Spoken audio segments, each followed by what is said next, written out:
Alvin, ang sundalo. Credit to the author. 2,321-30. Ang mga pangalan po na nandito ay galing sa mga name generator. Kung meron man pagkakatulad sa mga pangalan ng tao o lugar at pangyayari, ito ay hindi sinasadya. Ang mga natitirang pinuno mula sa 3 palasyo at 6 na bulwagan ay nasa takot dahil kay Hogarth, ang Palace Master ng Wandering Saint Palace, na magiging isang eminent celestial. Nagtipon sila upang pag-usapan ang mga hakbang na maaaring gawin.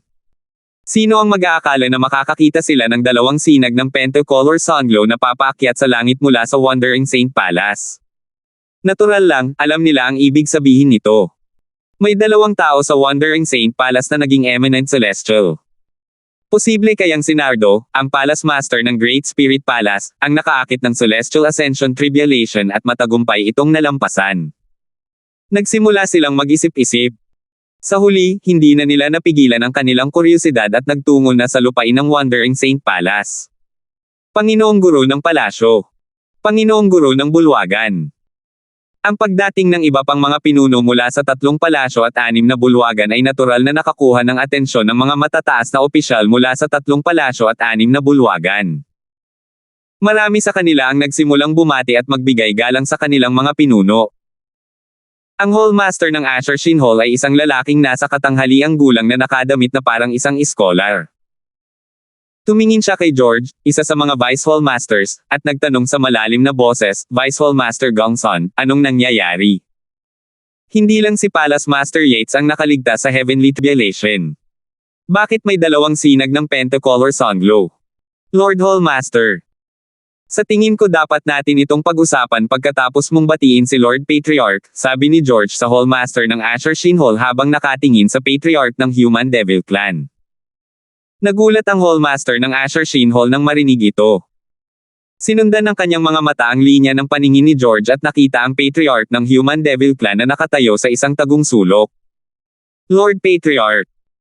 Agad niyang nakalimutan ang 2 sinag ng Pentacolor Sunglow at lumipad patungo sa Patriarch ng Human Devil Clan upang salubungin ito. Lord Patriarch. Ganon din ang pagkagulat ng ibang mga pinuno nang malaman nilang naroon din ang kanilang Patriarch. Sinundan nila ang Hallmaster ng Ashershin Hall at lumipad upang salubungin ang Patriarch ng Human Devil Clan. Sinulyapan lamang sila ng Patriarka ng angkan ng mga tao-demonyo bago niya sila binaliwala. Nawala ang walang pakialam na ekspresyon sa kanyang mukha nang bumalik ang kanyang atensyon sa Pentacolor na Sunglow. Malamig na kumislap ang kanyang mga mata. Sino yung ibang taong nababalot ng Pentacolor Sunglow? Bakit parang ang sama ng loob ni Lord Patriarch? Nalito ang mga pinuno ngunit bumalik sa kinatatayuan ng kanilang mga nasasakupan. Di nagtagal, natuklasan nila na ang taong kinaiinisan ng kanilang patriarka ay walang iba kundi si Alvin, ang Young Mansion Master ng Asher Cloud Mansion. Si Alvin. Ang Young Mansion Master ng Asher Cloud Mansion. Isa na rin siyang eminent celestial. Nang maakit ni Palace Master Yates ang Celestial Ascension Tribulation, sinamantala niya ang pagkakataon at ginamit iyon para maakit din ang kanyang Celestial Ascension Tribulation. Bukod pa rito, nagawa niya itong malampasan.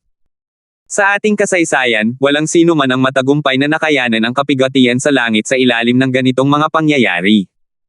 Binasag ni Alvin ang sumpa. Hindi na kailangang sabihin, nagulat ang mga pinunong kararating lang nang malaman nila ito. Bakit hindi ninyo agad ipinaalam sa akin ito? Sinimulan nilang sawayin ang kanilang mga nasasakupan. Lord Palace Master, hindi ko inakalang mabubuhay si Alvin. Dahil dito, hindi ko inakalang kailangan ko itong ipaalam agad sa iyo. Sino ang mag-aakala na napakaraming plano niya at nagawa niyang malampasan ang Heavenly Tribulation sa huling minuto? Sabi ni Titus, ang Vice Palace Master ng Crimson Blaze Palace, sa Palace Master. Ganito rin ang sinabi ng 5 iba pang Vice Hallmaster sa kanilang mga pinuno. Ayos. Buti na lang at nakarating tayo sa oras. Kung hindi, baka napalampas natin ang isang magandang palabas. Hindi pinag-isipan ng mga pinuno ang bagay na ito. Katulad ng iba, ang kanilang mga mata ay kasalukuyang nakatuon kay Alvin na napapalibutan ng Pentacolor na Sunglow. Kahit na maging isang eminent celestial si Alvin, hindi pa rin siya kayang tapatan ni Lord Patriarch. Inakala rin ng mga pinunong kararating lang na mamamatay si Alvin pagkatapos mawala ang Pentacolor Sunglow. Ang Pentacolor Sunglow ay nagbabadya ng paglitaw ng isang bagong eminent celestial. Hindi magtatagal at maglalaho ito. Malamang naaatake ang Patriarch ng Human Devil Clan sa sandaling mawala ang Pentacolor Sunglow. Alam ni Alvin na lilito ang Pentacolor Sunglow kapag matagumpay niyang nalampasan ang Tribulation dahil alam niya ang tungkol sa Celestial Ascension Tribulation. Seryoso ang kanyang ekspresyon nang maisip niya ito. Mabilis na nakaisip ng plano si Alvin. Dapat kong samantalahin ang pagkakataong ito habang nariyan pa ang Pentacolor at natatakot ang Patriarch na umatake para gamitin ang aking Assist-type Divine Ability, ang Elementary Devouring Tactic, at dagdagan ang Celestial Origin Energy sa aking katawan. Sa sandaling ginamit ni Alvin ang Assist-type Divine Ability, ang Elementary Devouring Tactic, nagsimulang lumitaw ang mga whirlpool sa paligid niya at isang malakas na puwersa ng pagsipsip ang naramdaman. Hindi naapektuhan ang Pentacolor Sunglow habang ang mga whirlpool ay bumulusok at sumipsip ng Heaven and Earth Spirit Energy sa paligid sa bilis ng kidlat. Napakabilis nitong naaabsorb ang enerhiya. Natuklasan ni Alvin na sa pamamagitan ng paggamit ng Celestial Origin Energy na pinagsama sa Saint Origin upang gamitin ang Elementary Devouring Tactic, ang bilis ng pagsipsip ay napakabilis. Sa isang iglap, na-absorb niya ang lahat ng Heaven and Earth Spirit Energy sa paligid ng tirahan ni Hogarth. Ito. Hindi nagtagal at natuklasan ni Alvin na sinisipsip pa rin niya ang Heaven and Earth Spirit Energy ng mas malayo kaysa sa kinaroroonan ni Hogarth. Lumawak ang kanyang saklaw ng pagsipsip ng Heaven and Earth Spirit Energy. Sa isang kisap mata lang, halos lahat ng Heaven and Earth Spirit Energy sa estate ng Wandering Saint Palace ay nasipsip na niya. Sa tingin ko ay wala nang hangganan kung hanggang saan ko kayang sipsipin ang enerhiya ng espiritu ng langit at lupa ngayon. Nagulat si Alvin nang matuklasan niya ito. Dati, matagal na panahon ang kailangan ni Alvin kung gusto niyang sumipsip ng Heaven and Earth Spirit Energy sa labas ng kanyang saklaw. Kailangan niyang lumipat ng lugar para sumipsip ng Heaven and Earth Spirit Energy. Sa kasalukuyan, hindi siya gumalaw sa kanyang pwesto at halos lahat ng Heaven and Earth Spirit Energy sa estate ng Wandering Saint Palace ay nasipsip niya sa loob lamang ng kalahating hininga. 2,322. Ang Human Devil Saint City ay sumasakop sa isang malawak na lugar. Gayunpaman, nagawa ni Alvin na sipsipin ang lahat ng Heaven and Earth Spirit Energy sa Human Devil Saint City sa loob lamang ng ilang sandali. Ang biglaang pagkawala ng Heaven and Earth Spirit Energy, natural, ay nagdulot ng malaking kaguluhan sa Human Devil Saint City. Ang mga nasa closed-door cultivation ay labis na naapektuhan nito. Una sa lahat, hindi madaling makagawa ng isang tagumpay.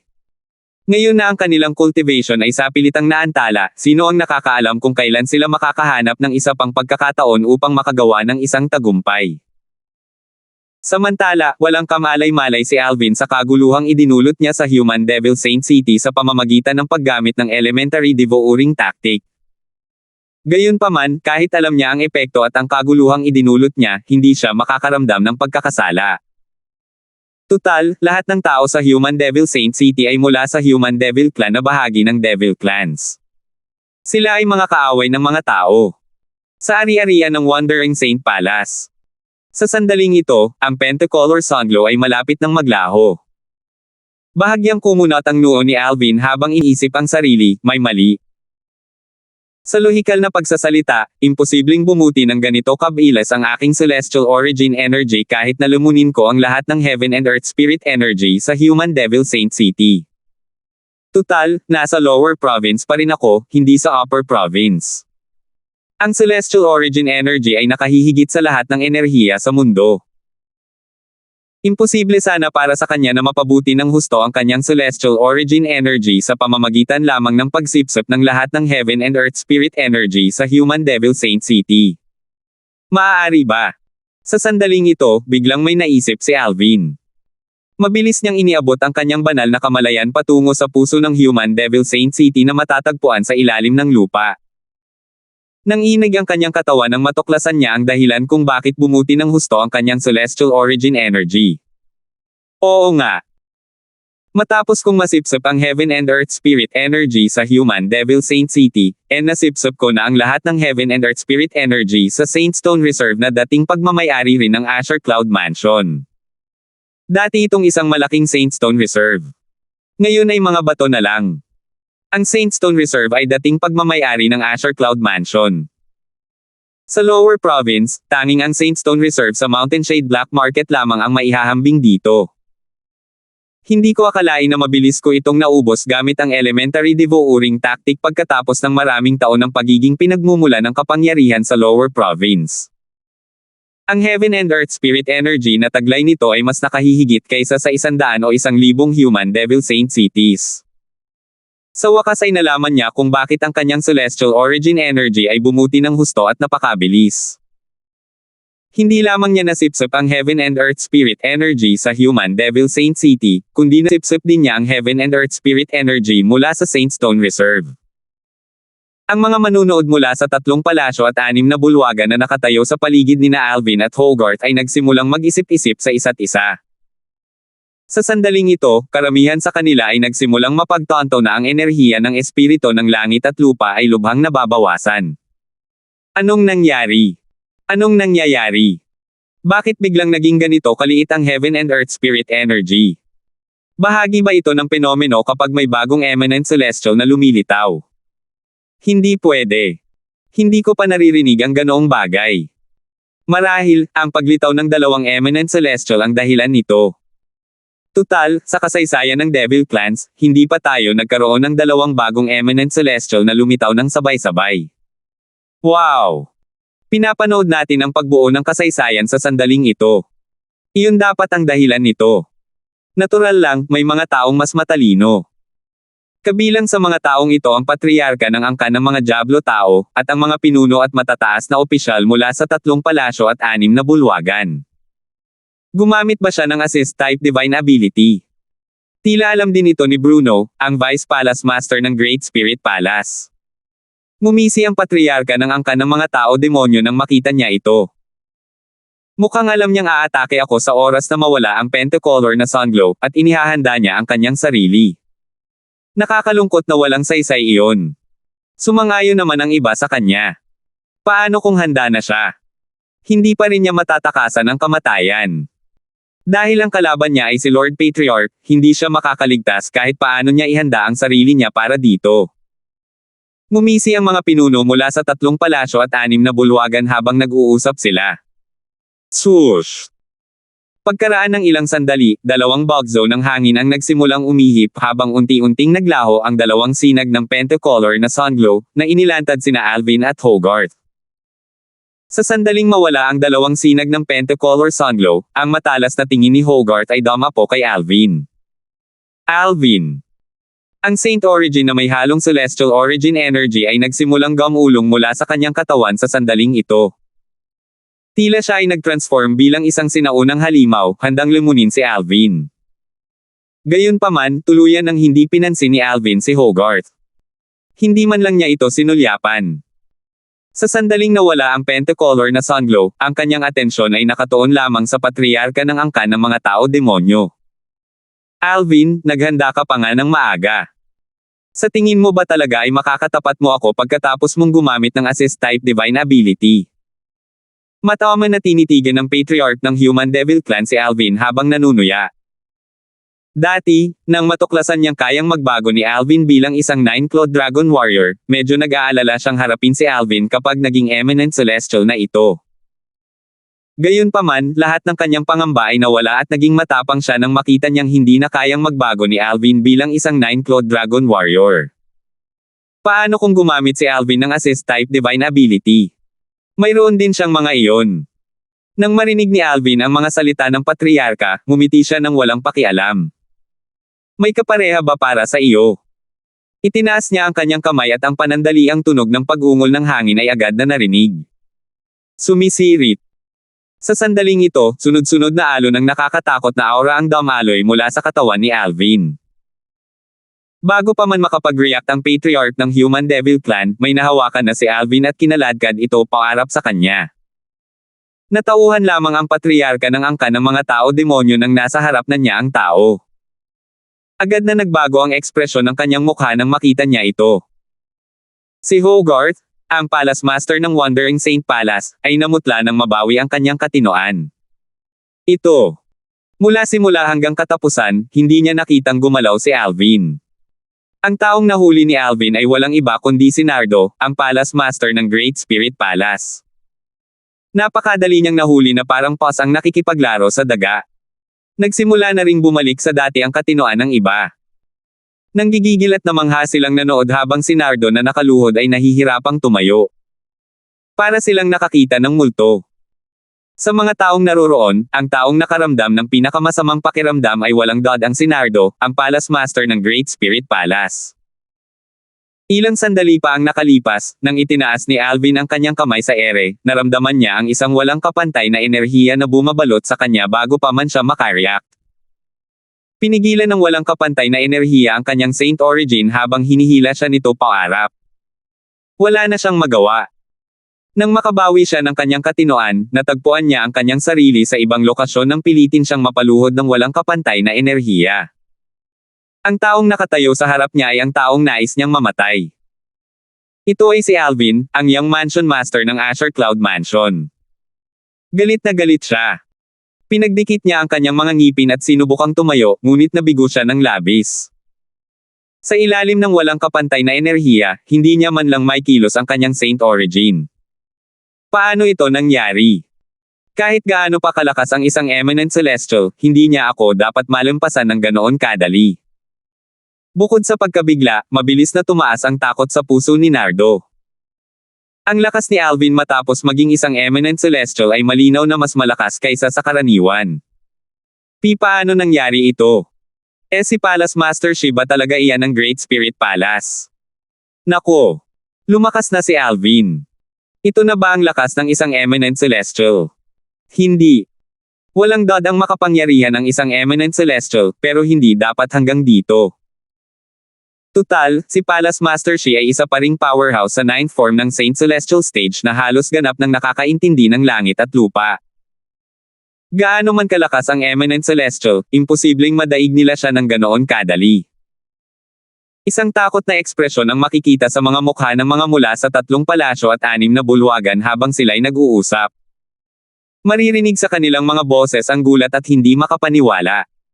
Tutal, si Nardo ay isa sa mga pinuno ng siyam na pinakamalakas na puwersa sa angkan ng mga tao-demonyo.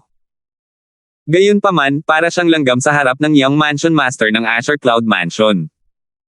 Hindi niya man lang matiis. Sa sandaling ito, nakatuklas si Alvin ng isang nakakagulat na bagay. Ang Assist-type Divine Ability, ang Elementary Devouring Tactic, na ginamit niya ay hindi bumagal habang patuloy niyang sinisipsip ang Heaven and Earth Spirit Energy. Sa katunayan, mas bumilis pa ito. Paano ito nangyari? Parang mas bumilis pa ito. Siguro ang Celestial Origin Energy ang nagpapalakas sa Elementary Devouring Tactic. Natuklasan ni Alvin bilang kanyang Assist-type Divine Ability, ang Elementary Devouring Tactic ay nagpabuti sa kanyang Celestial Origin Energy, at ang Celestial Origin Energy naman ay nagpapalakas sa Assist-type Divine Ability. Ito ay parang isang walang katapusang bilog. Sa tingin ko ay naabot ko na ang limitasyon ng kayang gawin ng Elementary Devouring Tactic. Maya-maya, natuklasan ni Alvin na ang Elementary Devouring Tactic ay tumigil na sa pagsipsip ng Heaven and Earth Spirit Energy. Gayunpaman, hindi ito nangangahulugan na wala ng lugar para sa pagpapabuti sa kanyang Celestial Origin Energy. Tumigil lamang ito sa pagbuti dahil naabot na ng Elementary Devouring Tactic ang limitasyon nito. Nang siyasatin ni Alvin ang Celestial Origin Energy sa kanyang katawan, napuno siya ng kumpiyansa. Gayunpaman, sa kasalukuyan kong Celestial Origin Energy, higit pa ito sa sapat upang talunin ang Patriarch ng Human Devil Clan. Kung ang Celestial Origin Energy sa katawan ni Alvin kanina ay inihalin tulad sa isang batis, ang kanyang kasalukuyang Celestial Origin Energy ay katulad ng isang malaking ilog. Hindi ito maihahambing. 3 paghinga ang kinailangan para maabot ng Elementary Devouring Tactic ang pinakamataas na kapasidad. Bukod pa rito, hindi ko naman ginamit ng husto noong una. Kung ginawa ko man, malamang 2 paghinga lang ang kakailanganin ko para lumunin ang lahat ng Heaven and Earth Spirit Energy sa Human Devil Saint City at sa Saint Stone Reserve. Taglay ang malawak na celestial origin energy sa kanya, nakaramdam si Alvin ng isang sumasabog na enerhiya na dumadaloy sa kanyang katawan. Pakiramdam niya ay kaya niyang punutin ang kawalan at sirain ang lahat sa isang casual na pagkumpas lamang ng kanyang mga kamay. Ang enerhiya ng espiritu ng langit at lupa. Halos wala na ba? Natuklasan ng lahat, kasama na ang mga mula sa 3 palasyo at 6 na bulwagan, ang kakulangan ng enerhiya ng espiritu ng langit at lupa sa kanilang paligid. Maging ang mga nasa Human Devil Saint City na nasa closed-door cultivation ay nagising na. Sila ay nalilito. Bakit biglang nawala ang enerhiya ng espiritu ng langit at lupa? Ang Heaven and Earth Spirit Energy ay tila tuluyang nawala sa isang iglap. Unti-unti itong babalik, ngunit ang bilis ay napakabagal. Paano tayo maglilinang kung napakaliit ng Heaven and Earth Spirit Energy? Ano ba itong nangyayari? 2,323. Hindi makapaniwala ang mga tao mula sa 3 palasyo at 6 na bulwagan. Hindi nila inaasahan na makakasaksi sila mismo ng isang bagay na kahanga-hanga. Ang kakilakilabot na si Nardo, ang Palace Master ng Great Spirit Palace, ay nakaluhod sa harap ng isang tao, mukhang maamo na parang aso. Higit sa lahat, ang tao ay anak ng kanyang kaaway, isang taong talagang gusto niyang patayin. Maestro ng palasyo. Si Bruno, ang bise-palasyong amo ng dakilang palasyo ng espiritu, at ang iba pang matataas na opisyal mula sa dakilang palasyo ng espiritu ay nakaramdam ng kahihiyan nang makita nilang nakaluhod ang kanilang amo sa harap ni Alvin. Si Nardo, bilang ang amo ng dakilang palasyo ng espiritu, ay parang kaluluwa ng palasyo. Halata sa kanila na hindi kusang lumuluhod ang kanilang amo. Napilitan siyang lumuhod dahil sa taong nasa harap niya. Dali-daling lumingon si Bruno upang tingnan ang patriarka ng angkan ng mga tao Diablo at lumuhod habang masungit na sinasabi, "Panginoong Patriarka, tulungan po ninyo kaming mabigyan ng hustisya ang aming Panginoon sa palasyo. Pakiusap, Panginoong Patriarka, tulungan mo po ang aming Panginoon ng palasyo." Sa isang iglap, lahat ng matataas na opisyal mula sa palasyo ng dakilang espiritu ay lumuhod, sumunod sa pangunguna ni Bruno, habang nagsusumamo sila ng tulong mula sa kanilang patriarka. Dahil dito, hindi naging komportable ang patriarch ng Human Devil Clan. Hindi siya umatake ng walang ingat. Kumunat ang noo niya habang iniisip ang sarili, kahit ako ay hindi ko mapipilit si Nardo sa ganitong estado ng ganoon kadali. Paano naging napakalakas ni Alvin matapos maging isang eminent celestial at gamitin ang kanyang assist-type divine ability? Nanatili siyang nakatayo sa kanyang pwesto habang patuloy na tumatakbo ang kanyang mga iniisip sa kanyang isipan. Maaaring magawa ito ni Master. Gayunpaman, isa siyang 3 Tribulation Bodiless Celestial, mas nakahihigit siya kumpara sa isang eminent celestial. Nagulat ang patriarch ng Human Devil Clan. Base sa kasalukuyang sitwasyon, si Alvin na naging isang eminent celestial ay tila may lakas na maihahambing sa isang 3 Tribulation Bodiless Celestial matapos gamitin ang kanyang assist-type divine ability. Nahirapan siyang panatilihin ang kanyang kahinahunan nang maisip niya ito. Agad niyang kinontak ang kanyang Panginoon, ang matandang lalaking nakaabong damit na nakatago sa mataas na lugar sa kalangitan. Hindi maraming tao ang nakakaalam nito. Iilan lamang ang nakakaalam na kapag naharap sa Celestial Ascension Tribulation, sa pamamagitan ng mabilis na reaksyon at kaunting swerte, ang mga powerhouse sa 9th form ng Saint Celestial Stage ay maaaring makatakas sa pamamagitan ng pagsasakripisyo ng kanilang mga katawan. Makakamit ng mga cultivator ang soul detaching technique kapag sila ay nasa ika-8 form ng Saint Celestial Stage. Mapag-aralan na sana nila ang soul detaching technique sa oras na sila ay nasa 9th form ng Saint Celestial Stage. Sa makatuwid, ang mga powerhouse sa 9th form ng Saint Celestial Stage na nabigo sa kanilang heavenly tribulations ay maaaring hindi kinakailangang mahatulan ng kamatayan. Maaari silang makatakas sa pamamagitan ng paggamit ng soul detaching technique, pagsasakripisyo ng kanilang mga katawan upang mabuhay ang kanilang mga kaluluwa sa mundong ito. Bagamat ang mga cultivator sa 9th form ng Saint Celestial Stage na nabigo sa kanilang heavenly tribulation ay maaaring nakatakas sa tiyak na kamatayan, mayroon pa rin silang mga marka mula sa langit at lupa. Pinigilan sila ng marka na agawin ang katawan ng ibang tao. Ang mga cultivator na ito sa 9th form ng Saint Celestial Stage ay mabubuhay lamang sa soul form. Bukod dito, pagkatapos mabaygo sa Celestial Ascension Tribulation, sila ay lubos na hihina, at ang kanilang lakas ay maihahambing lamang sa mga nasa tugatog ng 8th form ng Saint Celestial Stage. Ipapadala ng langit at lupa ang unang bodiless celestial tribulation pagkatapos ng 1,000 taon upang subukan ang mga maswerteng cultivator na nabigo ngunit nakaligtas sa Celestial Ascension Tribulation. Kung magtatagumpay ang mga cultivator na malampasan ang tribulation, sila ay magiging isang one tribulation bodiless celestial na ang lakas ay maihahambing sa isang ordinaryong cultivator sa 9th form ng Saint Celestial Stage. Higit sa lahat, ang isang one tribulation bodiless celestial ay maaaring magpatuloy sa paglilinang. Pagkatapos ng isa pang 1,000 taon, ipapadala ng langit at lupa ang pangalawang bodiless celestial tribulation. Ang pangalawang bodiless celestial tribulation ay mas malakas kumpara sa unang bodiless celestial tribulation. Kung ang mga bodiless celestial ay mabibigong malampasan ang tribulation, ang kanilang mga kaluluwa ay masisira at mamamatay.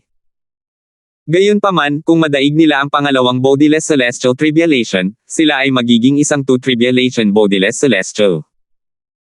Ang kapangyarihan ng two tribulation bodiless celestial ay maihahambing sa kapangyarihan ng isang eminent celestial. Pagkatapos ng isa pang 1,000 taon, darating ang ikatlong bodiless celestial tribulation. Kung madaig nila ito, sila ay magiging isang three tribulation bodiless celestial. Ang three tribulation bodiless celestial ay mas malakas kaysa sa isang eminent celestial. Ang kanilang lakas ay maihahambing sa mga mas mababang antas ng celestial sa Devata realm. Hindi na kailangang sabihin, ang three tribulation bodiless celestial ay isang lubhang nakakatakot na pag-iral sa mundong kaharian. Ang matandang lalaking nakaabong damit, ang Panginoon ng Patriarch ng Human Devil Clan, ay isang makapangyarihang three tribulation bodiless celestial. Guru. Naghintay ng ilang sandali ang patriarka ng angkan ng mga tao Diablo ngunit hindi siya sinagot ng kanyang amo. Nagsimula siyang makaramdam ng pagkabalisa. Bagamat naroon ang kanyang amo, tila labis siyang nagambala ng sandaling iyon kaya't hindi niya narinig ang pagpapadala ng tinig. Bagamat maraming tao mula sa 3 palasyo at 6 na bulwagan ang nagulat nang makita si Nardo, ang Palace Master ng Great Spirit Palace, na nakaluhod sa harap ni Alvin, may iilang tao rin ang natuwa rito. Kapatid na Alvin.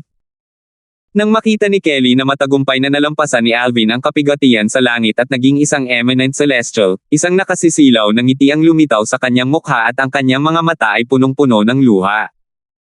Bahagyang nakaramdam siya ng ginhawa ngayon na wala na sa panganib ang kanyang lalaki. Napakalakas ni Daddy. Kumikinang ang mga mata ni Vilma sa tuwa habang sumasayaw siya nang makita niyang pinipilit ni Alvin na paluhudin si Nardo. Mas lumakas siya ng husto. Bagamat alam ni Brianna na mababago ni Alvin ang sitwasyon pagkatapos niyang maging isang eminent celestial, hindi niya inakalang magiging ganito ito kalakas. Halos lubusan ng naunawaan ni Nardo ang langit at lupa bilang isang makapangyarihang nilalang sa 9th form ng Saint Celestial Stage at malapit na siyang maging isang eminent celestial. Gayunpaman, ang isang katulad niya ay madaling natalo ni Alvin. Guru. Gulat na gulat si Pluto. Bagamat alam niyang magiging isang eminent celestial ang kanyang amo, hindi niya inakalang makakatapat niya ang patriarch ng angkan ng Tao Devil. Tutal, siya ay mula sa angkan ng Tao Devil. Inisip ng lahat ng tao sa angkan ng Tao Devil na ang kanilang patriarch ay walang talo. Hindi niya inaasahan na pagkatapos maging isang eminent celestial, ipagwawalang bahala ng kanyang amo ang banta mula sa patriarch ng angkan ng Tao Devil at sa halip ay bibihagin si Nardo. Bukod dito, pinilit ng kanyang amo na mapaluhod si Nardo. Bilang isang elder ng Wandering Saint Palace, alam na alam niya ang lakas ni Nardo. Napuno siya ng gulat at pagkamangha habang iniisip niya sa sarili, natatakot ako na kahit ang patriarch ay hindi mapipilit si Nardo na manatili sa posisyong ito. Paano ito nagawa ng amo? Bagamat umaasa siya sa isang himala na makakaligtas ang kanyang amo dito, hindi niya inaasahan na ang himala ay magiging ganito kagulat-gulat. Ito ay lampas sa kanyang pangunawa. Siya. Tiningnan ni Wendy ang Maringel na figure ng binata na nakasuot ng lila. Ang kanyang malamig na ekspresyon ay napalitan ng gulat na ekspresyon. Noong una, balak niyang magpadala ng voice transmission sa kanyang Panginoon at hilingin dito na magmakaawa para kay Alvin mula sa patriarch ng Human Devil Clan. Gayunpaman, bago pa siya makakilos, nagbago ang sitwasyon sa isang kisap mata. Nahuli ni Alvin si Nardo ng kasing dali ng kung paano mahuhuli ng agila ang isang sisiw. Bukod dito, tila pinaglalaroan ni Alvin si Nardo sa pamamagitan pagpuwersa sa kanya na mapaluhod at hindi pagpapatayo. Halo-halo ang kanyang nararamdaman nang makita niya ito. Nagulat siya at natakot sa kapangyarihan ni Alvin, ngunit kasabay nito, natuwa rin siya. Napansin ni Wendy ang malungkot na ekspresyon ng patriarka. Bukod pa rito, tila wala siyang balak na gumawa ng aksyon sa ngayon. Nanatili siyang tahimik habang pinaglalaroan si Nardo. Naisip niya, based sa reaksyon ng patriarka, tila medyo natatakot siya kay Alvin. Sa palagay ko ay wala na sa panganib si Alvin. Si Nardo, ang Palace Master ng Great Spirit Palace. Tiningnan ni Alvin si Nardo na nakaluhod at nagpupumigla sa harap niya. Nabalitaan kung may masamang ugnayan sa pagitan ninyo ng Azure Cloud Mansion. Totoo ba na pumunta ka sa Wandering Saint Palace na may balak akong patayin? Hindi sumagot si Nardo kay Alvin at patuloy na nagpupumiglas. Ngumisi si Alvin at agad na nanliit ng mga mata. Nanginig ang katawan ni Nardo bago ito nanigas at bumagsak. Ang kanyang mga mata ay blankong nakatitig kay Alvin. Ang kanyang spatial ring ay kinuha ng isang di nakikitang enerhiya at ibinigay kay Alvin. Boom! Ang tunog ng pagtama ng katawan ni Nardo sa lupa ay napakalakas at napakalakas. Agad na natahimik ang lahat.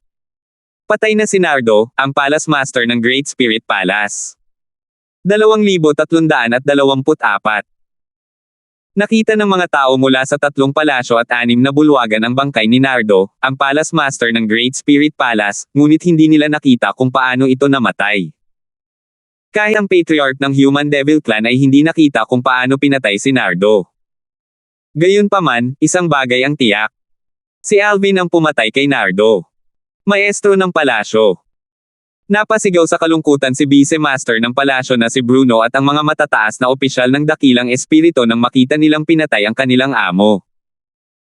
Ang ilan sa kanila ay nakatitig sa katawan ni Nardo nang may kalungkutan, habang ang ilan ay nakatitig kay Alvin nang may galit.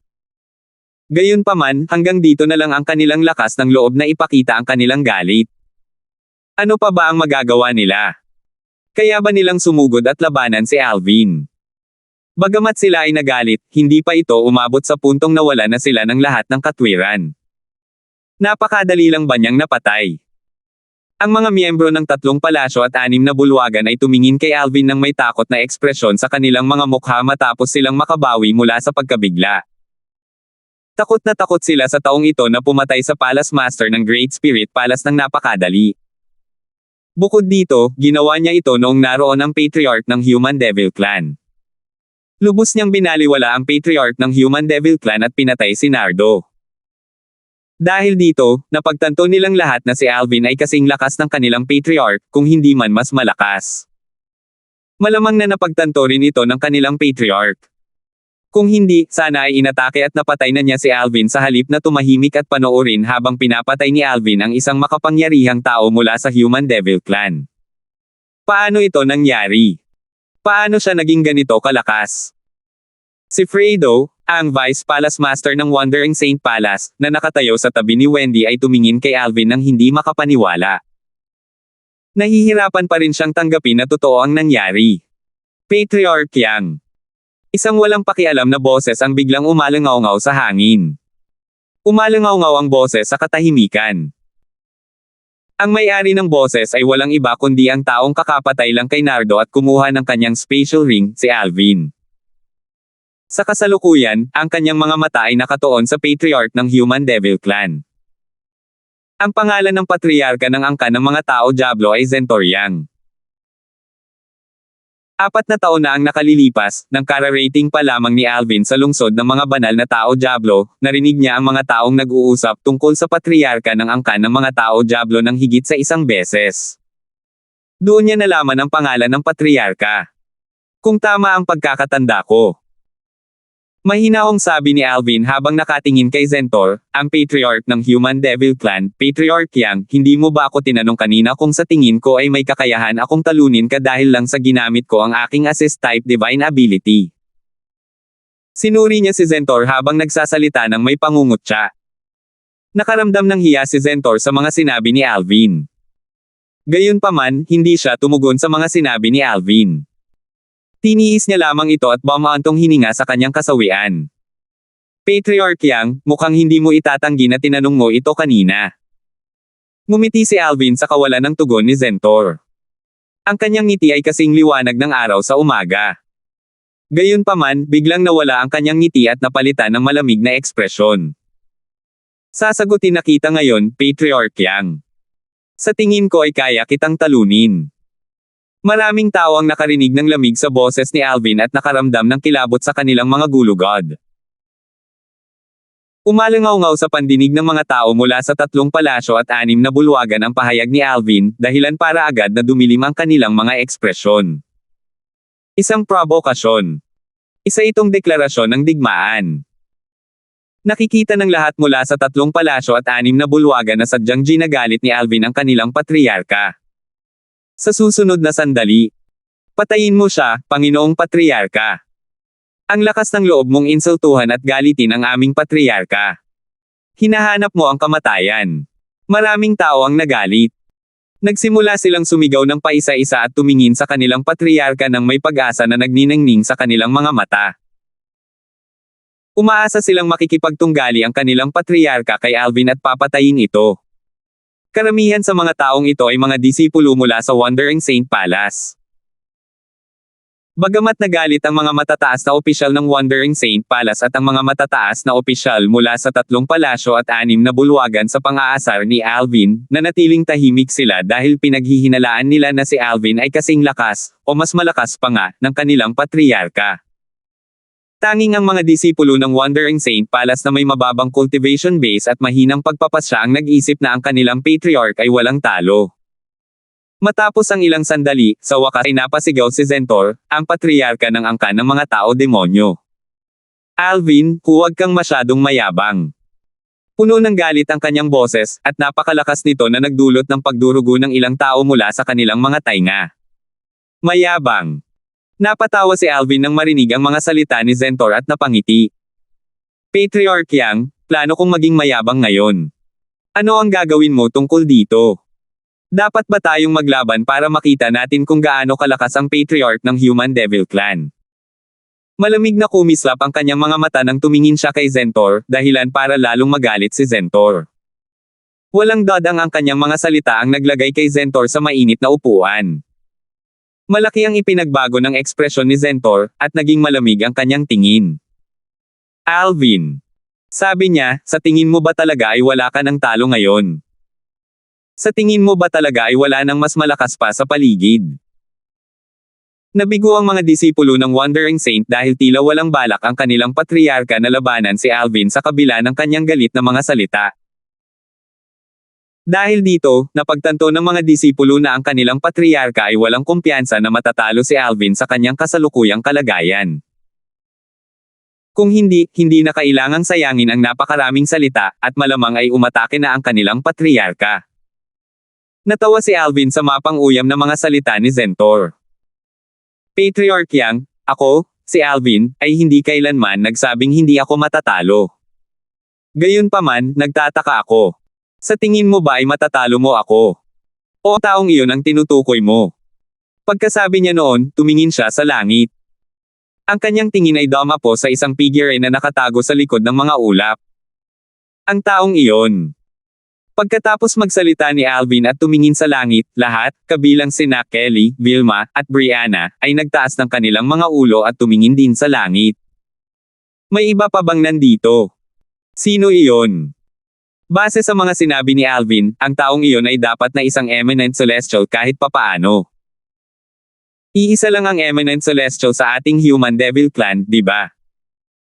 Pasensya na, ang ibig kong sabihin ay 2 na mula ngayon. Mayroon pa bang ikatlong eminent celestial na nakatago sa atin na hindi natin alam? Ang mga tao mula sa 3 palasyo at 6 na bulwagan ay tumangala sa langit at nag-usap-usap sa isa't isa. Napansin mo ba? Biglang nagbago ang ekspresyon ng mukha ni Zentor. Hindi niya inaasahan na mapapansin ni Alvin ang kanyang Panginoon, isang walang katawan na celestial, na nakatago sa likod ng mga ulap. Kumusta? Plano mo pa bang magtago? Matigas na sabi ni Alvin na may kasamang pang-iinis matapos makita ang kawalan ng tugon mula sa kausap. Bibigyan kita ng 3 hininga. Kung hindi ka magpapakita sa oras na iyon, personal kitang iimbitahan na lumabas. Binigyang diin niya ang salitang imbitahan nang magsalita siya. Matagal nang napansin ni Alvin ang presensya ng 2 tao bago pa man magsimula ang kapigatian sa langit. Naramdaman niya ang matinding titig ng mga ito sa kanya, naghanap-hanap siya ngunit wala siyang nakita. Inakala niyang kathang-isip lamang ito. Gayunpaman, kahit na matapos malampasan ang kapigatian sa langit at lumitaw na ang patriarka ng angkan ng mga Diablo tao, nararamdaman pa rin niya ang titig sa kanya. Dahil dito, natitiyak niyang may ibang taong nagtatago sa dilim. Pinagmasdan niya si Zentor ng ilang sandali matapos siyang bumaba mula sa langit at natuklasan si Zentor na nakatingala sa langit paminsan-minsan. Bagamat sandali lamang tumingin si Zentor, hindi pa rin ito nakatakas kay Alvin na labis na mapagmasid. Sa lahat ng mga palatandaang ito, kung hindi pa rin niya mahulaan na may ibang nagtatago, magiging manhid talaga siya. Walang hiya. Galit na sigaw ni Zentor at nagbago ang ekspresyon ng kanyang mukha matapos marinig ang mga sinabi ni Alvin. Pagkatapos magsalita ni Zentor, isang matandang boses ang umalingaw-ngaw sa hangin. Ayos. Magaling. Sumisirit. Isang kulay abong hamog ang bumaba mula sa langit bago ito tumigas at nagpalit ng anyo bilang isang matandang lalaking nakadamit kulay abo.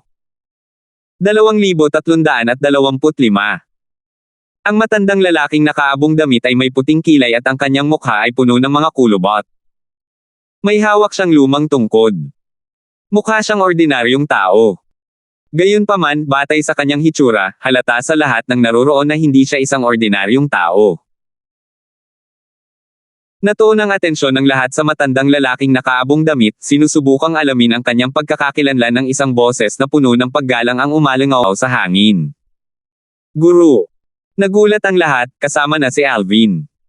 Lumingon sila para tingnan ang pinanggalingan ng boses. Nagtaas ng kilay si Alvin, isang gulat na ekspresyon ang makikita sa kanyang mukha, nang makita niya si Zentor, ang patriarka ng angkan ng mga Diablo tao, na magalang na yumuko sa matandang lalaking nakaabong damit. Ang matandang ito ba ang Panginoon ni Zentor? Hindi niya inaasahan na ang taong nagtago ay magiging Panginoon pala ni Zentor. Ang patriarka ng Panginoon ng angkan ng mga tao Diablo.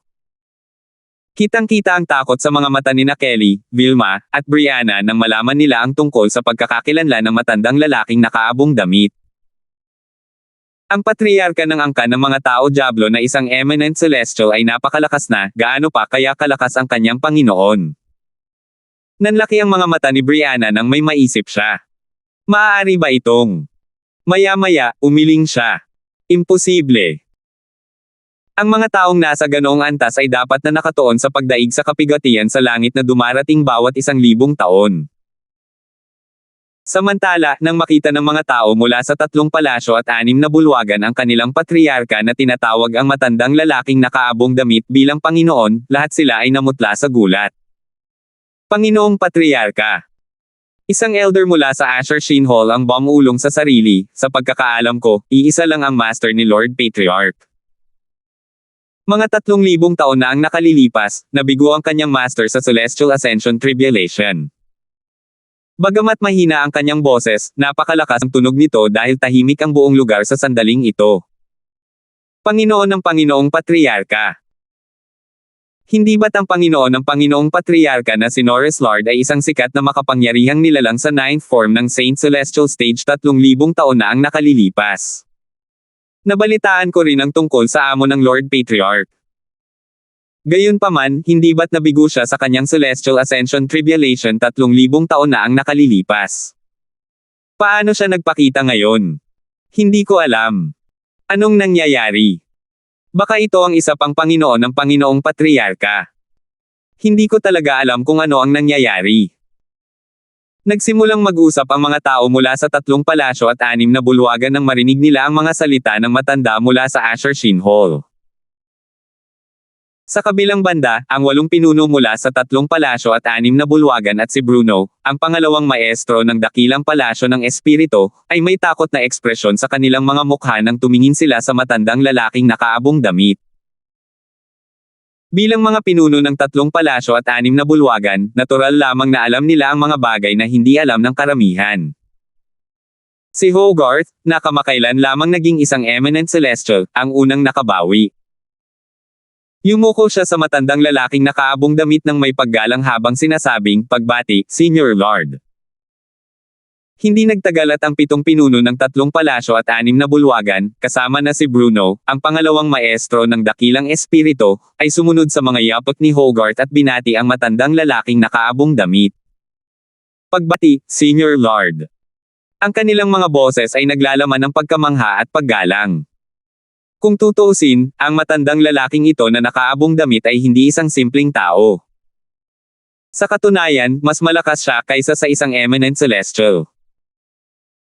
Nagningning ang mga mata ni Hogarth habang iniisip niya ang sarili, matapos kalkulahin ang oras, dahil buhay pa si Senior Lord, tila isa siyang 3 Tribulation Bodiless Celestial. Kung hindi ako nagkakamali, ang kanyang ika-4 na Heavenly Tribulation ay malapit na ring dumating. Para bang nakakita siya ng sinag ng pag-asa ngayon na lumitaw ang isang 3 Tribulation Bodiless Celestial. Natural lang, umaasa siyang mapupuksa si Alvin. Ang 7 pinuno ng 3 palasyo at 6 na bulwagan, kabilang si Bruno, ay nakaramdam ng mabilis na kabog ng kanilang mga dibdib. Isang walang katawan na langit. Isang celestial na walang katawan sa 3 Tribulation. Mas malakas siya kaysa sa isang eminent celestial. Hindi ko inaasahan na ang ating angkan ng mga tao-demonyo ay magkakaroon ng isang walang katawan na celestial. Bukod pa rito, siya pala si Senior Lord, ang Panginoon ng ating Panginoong Patriarka. Marami sa kanila ang nakakaalam tungkol sa mga bodiless celestial. Gayunpaman, karamihan sa mga bodiless celestial ay nakatuon sa pagdaig sa kanilang mga kapigatian sa langit na darating bawat 1,000 taon at bihirang magpakita sa publiko. Dahil dito, maraming tao ang nakalimutan ang tungkol sa mga bodiless celestial. Gayunpaman, ngayong nakita na nila ang Panginoon ng kanilang patriarka, ang kanilang mga alaala at kaalaman tungkol sa mga bodiless celestial ay nagsimulang lumitaw sa kanilang mga isipan. Mahigit 3,000 taon na ang lumipas, at maraming bagay ang nagbago. Natutuwa ako na naaalala pa rin ninyo ako. Bahagyang tumango ang matandang lalaking nakaabong damit kay Hogarth. Kinumpirma ng kanyang mga salita ang haka-haka ni Hogarth at ng iba pa. Sa kabilang banda, ang iba pa mula sa 3 palasyo at 6 na bulwagan ay naguluhan. Hindi nila alam kung paanong ang isang taong nabigo sa kanyang Celestial Ascension Tribulation ay nabubuhay pa.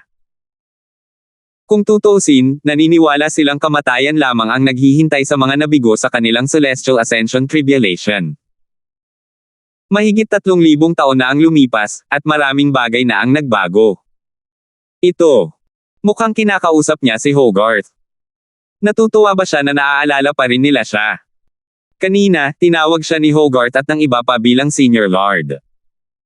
Ang apelyido niya ay Lord, at siya rin ang Panginoon ng Lord Patriarch. Maaari kayang ang matandang lalaking nakaabong damit ay si Norris, ang makapangyarihang nasa 9th form ng Saint Celestial Stage na nabigo sa kanyang Celestial Ascension Tribulation 3,000 taon na ang nakalilipas sa Human Devil Clan. Bumagsak siya sa Celestial Ascension Tribulation, di ba? Bakit siya buhay? Hindi ko alam. Namutla ang mukha ni Brianna, at biglang nagbago ang ekspresyon ng kanyang mukha. Pakiramdam niya ay biglang bumilis ang tibok ng kanyang puso. Isa nga siyang bodiless celestial. Kinatatakutan niya ito. Isang bodiless celestial. Sino ang mag-aakala na ang angkan ng mga tao-devil ay magkakaroon ng bodiless celestial? Naramdaman ni Brianna ang muling paghina ng kanyang tiwala kay Alvin habang iniisip niya ang sarili, ayos lang sana kung isa lamang siyang 1 o 2 Tribulation Bodiless Celestial dahil ang kanyang lakas ay maihahambing lamang sa mga powerhouse sa 9th form ng Saint Celestial Stage o mga powerhouse na naging Eminent Celestials. Gayunpaman, nabigo ang Panginoon ng Patriarch sa kanyang Celestial Ascension Tribulation mahigit 3,000 taon na ang nakalilipas. Nangangahulugan ito na isa siyang 3 Tribulation Bodiless Celestial. Kakayanin kaya ito ni Alvin? Nagduda siya. Hindi niya inakalang makakatapat si Alvin sa isang 3 Tribulation Bodiless Celestial kahit na mayroon siyang pambihirang assist-type divine ability, ang Elementary Devouring Tactic. Pagkatapos ng lahat, ang isang three-tribulation bodiless celestial ay isang taong nakahihigit sa eminent celestials, isang taong ang pag-iral ay nakahihigit sa makamundong kaharian. Hindi tulad ni Brianna, sina Kelly at Vilma ay katulad ng karamihan sa mga tao mula sa 3 palasyo at 6 na bulwagan. Hindi nila alam ang tungkol sa mga celestial na walang katawan. Dahil dito, bagamat natatakot sila sa matandang lalaking nakaabong damit na tinawag ng patriarka ng angkan ng mga Diablo tao bilang Panginoon, hindi sila nag-alala na baka hindi siya kapantay ni Alvin. Nang marinig ni Alvin ang usapan sa kanyang paligid, kumunot ang kanyang noo. Tiningnan niya ang matandang lalaking nakaabong may pagtataka. Bumagsak siya sa Celestial Ascension Tribulation mahigit 3,000 taon na ang nakalilipas. Paano nakaligtas ang isang taong nabigo sa Celestial Ascension Tribulation? Katulad ng marami pang iba, walang alam si Alvin sa pagkakaroon ng mga bodiless celestial. Nalilito pa rin si Alvin nang biglang lumingon sa kanya ang matandang lalaking nakaabong damit, si Norris. Taong batang to. Nakakatakot ang mga mata ni Norris na parang maulap. Para bang naghihintay siya ng pagkakataong patayin si Alvin. Dahil dito, pakiramdam ni Alvin ay tinarget siya ng isang makamandag na ahas. Bagamat isa ka lamang eminent celestial, kaya mong itaas ang iyong lakas gamit ang iyong assist type divine ability sa antas ng isang three-tribulation bodiless celestial. Oo nga. Ito ay isang bagay na dapat mong ipagmalaki. Walang pakialam na sabi ni Norris. 3 kapigatian walang katawan celestial. Isang grupo ng mga tao, kabilang si Alvin, ang nalito nang marinig nila ang mga salita ni Norris. Ang kabilang grupo naman ng mga taong may alam ay muling nakaramdam ng pagkirot ng kanilang mga puso nang marinig nila ang mga salita ni Norris. Karamihan sa mga taong walang alam sa bagay na ito ay bumulong ng malalim, ano ang isang three-tribulation bodiless celestial. Sa kabilang banda, ang mga taong nakakaalam ng bagay na ito ay mayroon lamang isang nasa isip. Ang kasalukuyang lakas ni Alvin ay maihahambing sa isang three-tribulation bodiless celestial. Natural lamang na mabigla sila. Bagamat ang mga eminent celestial ang nangunguna sa food chain sa mundane realm, ang lakas ng isang three-tribulation bodiless celestial ay hindi nabibilang sa mundane realm. Ang dalawang ito ay nasa magkaibang liga. Si Alvin, isang bagong eminent celestial, ay nagtataglay ng lakas na maihahambing sa isang three-tribulation bodiless celestial matapos niyang gamitin ang kanyang assist type divine ability. Maaaring pansamantala lamang itong pagtaas sa kanyang lakas, ngunit gayunpaman, nagulat sila nang marinig nila ito. Bahagyang nakasimangot si Alvin habang nakatingin kay Norris at nagtanong, ano ang isang three-tribulation bodiless celestial? Hindi mo pa ba naririnig ang tungkol sa three-tribulation bodiless celestials? Nagulat si Norris nang marinig niya ang tanong ni Alvin. Maya-maya, tumawa siya ng malamig. Aba, hindi mahalaga iyon. Ipapakita ko sa iyo ang tunay na lakas ng isang three-tribulation bodiless celestial. Pagkatapos magsalita ni Norris. Boom! Boom! Boom! Umalangaw-ngaw sa ere ang nakabibinging tunog ng mga pagsabog habang ang isang tila walang talong enerhiya ay bumulusok palabas ng katawan ni Norris. Tila mabibiyak ang lupa at mahuhulog ang langit. Nangyari ang lahat ng ito dahil lamang sa inilabas ni Norris ang ilan sa enerhiya sa kanyang katawan. 2,326. Bilang isang three-tribulation bodiless celestial, si Norris ay mas malakas kaysa sa isang eminent celestial. Sa kasalukuyan, ang kanyang enerhiya ay biglang lumalabas sa kanyang katawan na parang isang mabangis na dragon na nagdulot ng mga alon sa likuran nito. Ito ay napakalakas na tila kayang punatin ang kawalan. Ang lakas. Sa sandaling pinakawalan ni Norris ang kanyang enerhiya, naramdaman ni Alvin kung gaano ito kalakas. Kaya ito ang kapangyarihan ng isang three-tribulation bodiless celestial. Ang kanyang lakas ay hindi maihahambing sa isang eminent celestial. Dahil ito ang unang beses na narinig ni Alvin ang tungkol sa three-tribulations bodiless celestial, wala siyang alam tungkol sa mga ito.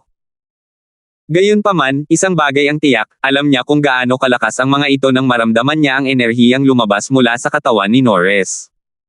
Ang lakas. Ang lakas niya ay talagang mas malakas kaysa sa power burst ng minsanang pagpatay mula sa 3 eminent celestial na nakilala ko sa Upper Province dati. Ayon kay Elder Wu, ang lakas ng power burst na iyon mula sa minsanang pagpatay na iyon ay nasa tugatog na sa mundane realm. Nangangahulugan ito na si Norris, isang three-tribulation bodiless celestial, ay isang existential na mas mataas kaysa sa mga eminent celestial sa mundane realm. Ang lakas niya ay malamang na maihahambing sa mga nasa Devata realm. Dumilim ang ekspresyon ni Alvin. Lumalabas na hindi siya magagapi sa mundane realm kahit na matapos niyang gamitin ang assist-type divine ability, ang elementary devouring tactic, para mapataas ang lakas ng kanyang celestial origin energy. Hindi niya inaasahan na may isang taong ang pag-iral at lakas ay higit pa sa mga nasa mundane realm. Ano ang three-tribulation bodiless celestial? Bakit sila napakalakas? Natural lang na mausisa si Alvin tungkol sa bodiless celestials. Samantala, natigilan ang mga tao mula sa 3 palasyo at 6 na bulwagan nang biglang lumabas ang enerhiya mula sa katawan ni Norris at nagdulot ng kaguluhan sa lugar. Ngayon lang sila nakakita ng ganito sa kanilang buhay. Ito ay parang babagsak na ang langit. Ang lakas. Ito ba ang lakas ng isang three-tribulation bodiless celestial? Ano ang celestial na walang katawan na 3 kapigatian? Hindi ko alam. Humanga ang mga tao mula sa 3 palasyo at 6 na bulwagan sa pagpapakita ng lakas ni Norris. Natural lamang na interesado rin sila sa three-tribulation bodiless celestials. Batay sa kanilang nakikita, ang isang three-tribulation bodiless celestial ay tila mas malakas kaysa sa mga eminent celestials na sinasabing pinakamalakas na powerhouse sa mundo. Pangalawang guro ng Palasyo Xing, may alam ka ba tungkol sa three-tribulation bodiless celestials? Tanong ng isa pang pangalawang guro ng Great Spirit Palace kay Bruno. Napuno ng kuryosidad ang kanyang mga mata nang tumingin siya kay Bruno. Lumingon siya para tanungin si Bruno dahil napansin niyang magalang na nakatitig si Bruno sa matandang lalaki na nakasuot ng kulay abong damit mula pa noong una. Tila hindi nagulat o mausisa si Bruno. Malinaw na alam ni Bruno ang tungkol sa three-tribulation bodiless celestials. Pagkatapos magsalita ng Vice Palace Master mula sa Great Spirit Palace, agad na lumingon kay Bruno ang iba pang matataas na opisyal mula sa Great Spirit Palace nang may pagtataka. Mas malakas ang three-tribulation bodiless celestials kaysa sa eminent celestials. Ang kanilang pag-iral ay mas mataas kaysa sa eminent celestials. Naramdaman ni Bruno na obligado siyang sumagot nang maramdaman niyang ang lahat ng mga titig na puno ng kuryosidad ay nakatuon sa kanya. Seryoso ang kanyang ekspresyon, at magalang ang kanyang tono nang magsalita siya tungkol sa three-tribulation bodiless celestials. Vice Palace Master Xing, paano magiging isang three-tribulation bodiless celestial ang isang tao? Matapos matagumpay na malampasan ng isang powerhouse sa 9th form ng Saint Celestial Stage ang Celestial Ascension Tribulation at maging isang eminent celestial, sasailalim siya sa transcendence at aakyat sa mas mataas na realm, tama ba? Nagtanong ang Vice Palace Master ng Great Spirit Palace ng isang tanong na nasa isip ng maraming tao. Tama iyan. Maaari kayang may ilang eminent celestial na kayang tiisin ang puwersa ng Celestial Ascension at pilit na manatili sa mundane realm. Pagkatapos noon, lalo pa silang mag-cultivate at magiging isang three-tribulation bodiless celestial, tama ba? Tanong ng isang elder mula sa Great Spirit Palace. Hindi. Umiling si Bruno. Ang three-tribulation bodiless celestials, o bodiless celestials, ay walang kinalaman sa eminent celestials. Sa katunayan, hindi sila kailanman naging eminent celestials. Ito ay dahil lahat sila ay nabigo sa Celestial Ascension Tribulation. Tutal, ang isang tao ay magiging isang eminent celestial lamang pagkatapos malampasan ang Celestial Ascension Tribulation. Nang marinig ng mga matataas na opisyal mula sa Great Spirit Palace ang mga salita ni Bruno, nakaramdam sila ng pagyanig sa kanilang mga puso. Hindi ba't mamamatay ang isang tao kung hindi siya makakapasa sa Celestial Ascension Tribulation? Gulat na gulat ang isang elder ng Great Spirit Palace. Tumango ang iba pang matataas na opisyal mula sa Great Spirit Palace kasama ng elder nang marinig nila ang tanong niya. Hindi ibig sabihin na mamamatay ang isang tao kung hindi siya makakapasa sa Celestial Ascension Tribulation. Nagpatuloy si Bruno sa pagsasabing, kapag ang isang powerhouse sa 9th form ng Saint Celestial Stage ay malapit ng mabaigo sa Celestial Ascension Tribulation, maaari niyang subukang gamitin ang soul detaching technique. Kung magtatagumpay siya, ituturing siyang isang deserter ng Celestial Ascension ng langit. Sa makatuwid, hindi niya magagawang mang-hijack ng isang katawan at kailangan niyang umiral sa anyong kaluluwa. Ang mga kaluluwang ito ang tinatawag nating bodiless celestials. Bilang parusa, sa susunod na 10,000 taon, isang heavenly tribulation ang darating kada 1,000 taon. Kung matagumpay niyang malampasan ang lahat ng 10 heavenly tribulation pagkatapos ng 10,000 taon, magkakaroon siya ng pagkakataong umakyat sa mas mataas na kaharian. Ang 10 heavenly tribulation na ito ay sama-samang kilala bilang 1,000 years tribulation o bodiless celestial tribulation. Mayroon lamang 2 destinasyon sa landas ng isang bodiless celestial. Mabibigo siya sa heavenly tribulation at mamamatay, o malalampasan ang tribulation at mabubuhay. Pagkatapos malampasan ang bawat kapigatian, ang lakas ng bodiless celestial ay lubos na tataas. Patuloy na nagliwanag si Bruno nang may pagtitiis habang nakatingin sa kanya ang iba. Sa simula, kapag ang isang powerhouse sa 9th form ng Saint Celestial Stage ay nabigo sa Celestial Ascension Tribulation at naging isang bodiless celestial, ang kanyang lakas ay mas mahina kaysa sa isang powerhouse sa 9th form ng Saint Celestial Stage. Magkakaroon lamang siya ng lakas ng isang powerhouse sa 9th form ng Saint Celestial Stage pagkatapos ng 1,000 taon kung malalampasan niya ang heavenly tribulation. Ang isang bodiless celestial na nakalampas sa unang heavenly tribulation ay tinatawag na 1 tribulation bodiless celestial. Kapag nalampasan niya ang pangalawang tribulation, siya ay magiging isang 2 tribulation bodiless celestial. Dahil dito, ang kanyang lakas ay maihahambing sa isang eminent celestial. Kung malalampasan niya ang ikatlong tribulation, siya ay magiging 3 tribulation bodiless celestial. Ang kanyang lakas ay hihigitin ng eminent celestial sa yugtong ito. At magpapatuloy ito bawat 1,000 taon, at sa bawat pagkakataon ay tataas ang kanyang lakas kung malalampasan niya ang mga tribulation. Gayunpaman, ang mga tribulation ay pahirapan din ang malampasan. Mahirap na gawain ang malampasan ang lahat ng 10 pagsubok. Napakahirap nito kaya bibihira ng makahanap ng 9 o 10 tribulation bodiless celestial sa kasaysayan ng Devil Clans. Sa puntong ito, tuluyan ng tumigil sa pagsasalita si Bruno. Naipaliwanag na niya ang lahat ng alam niya. Ang impormasyong ito ay nagbukas ng mata para sa mga taong mula sa Great Spirit Palace. Para sa kanila ay parang isang pinto patungo sa isang bagong mundo ang nabuksan. Nagsimula silang mag-usap, gulat pa rin sa bagong impormasyong ito. Sino ang mag-aakala na ang mga eminent celestial ay hindi ang pinakamalakas sa mundong ito? Hindi ako makapaniwala na may mga bodiless celestial na umiiral sa mundong ito. Bukod pa rito, ang 3 tribulation bodiless celestials ay mas malakas kaysa sa mga eminent celestials. Lalo silang lalakas sa bawat tribulation na kanilang madadaanan. Iniisip ko kung gaano kalakas ang mga sumusunod na bodiless celestials. Ang 3 tribulation bodiless celestials ay malamang na kasing lakas ng mga karaniwang celestial sa Devata realm. Kung tungkol naman sa 4, 5, at sa mga sumusunod na bodiless celestials, sigurado akong napakalakas nila. Mas malakas pa sa kaya nating isipin. Dahil ang bodiless celestial tribulation ay lumalakas ng paisa-isa, ang bilang ng mga bodiless celestial ay tiyak na lumiliit. Akala ko mamamatay lang ang isang tao kapag nabigo siya sa Celestial Ascension Tribulation. Hindi ko man lang naisip na may posibilidad pa palang mabuhay pagkatapos niyang mabaigo sa Celestial Ascension Tribulation. Sino ang mag-aakala na ang isang tao ay maaaring maging isang bodiless celestial at magkaroon ng pangalawang pagkakataon na umakyat sa Devata realm?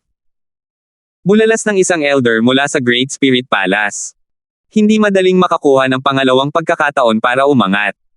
Hindi mo ba narinig si Vice Palace Master Shing?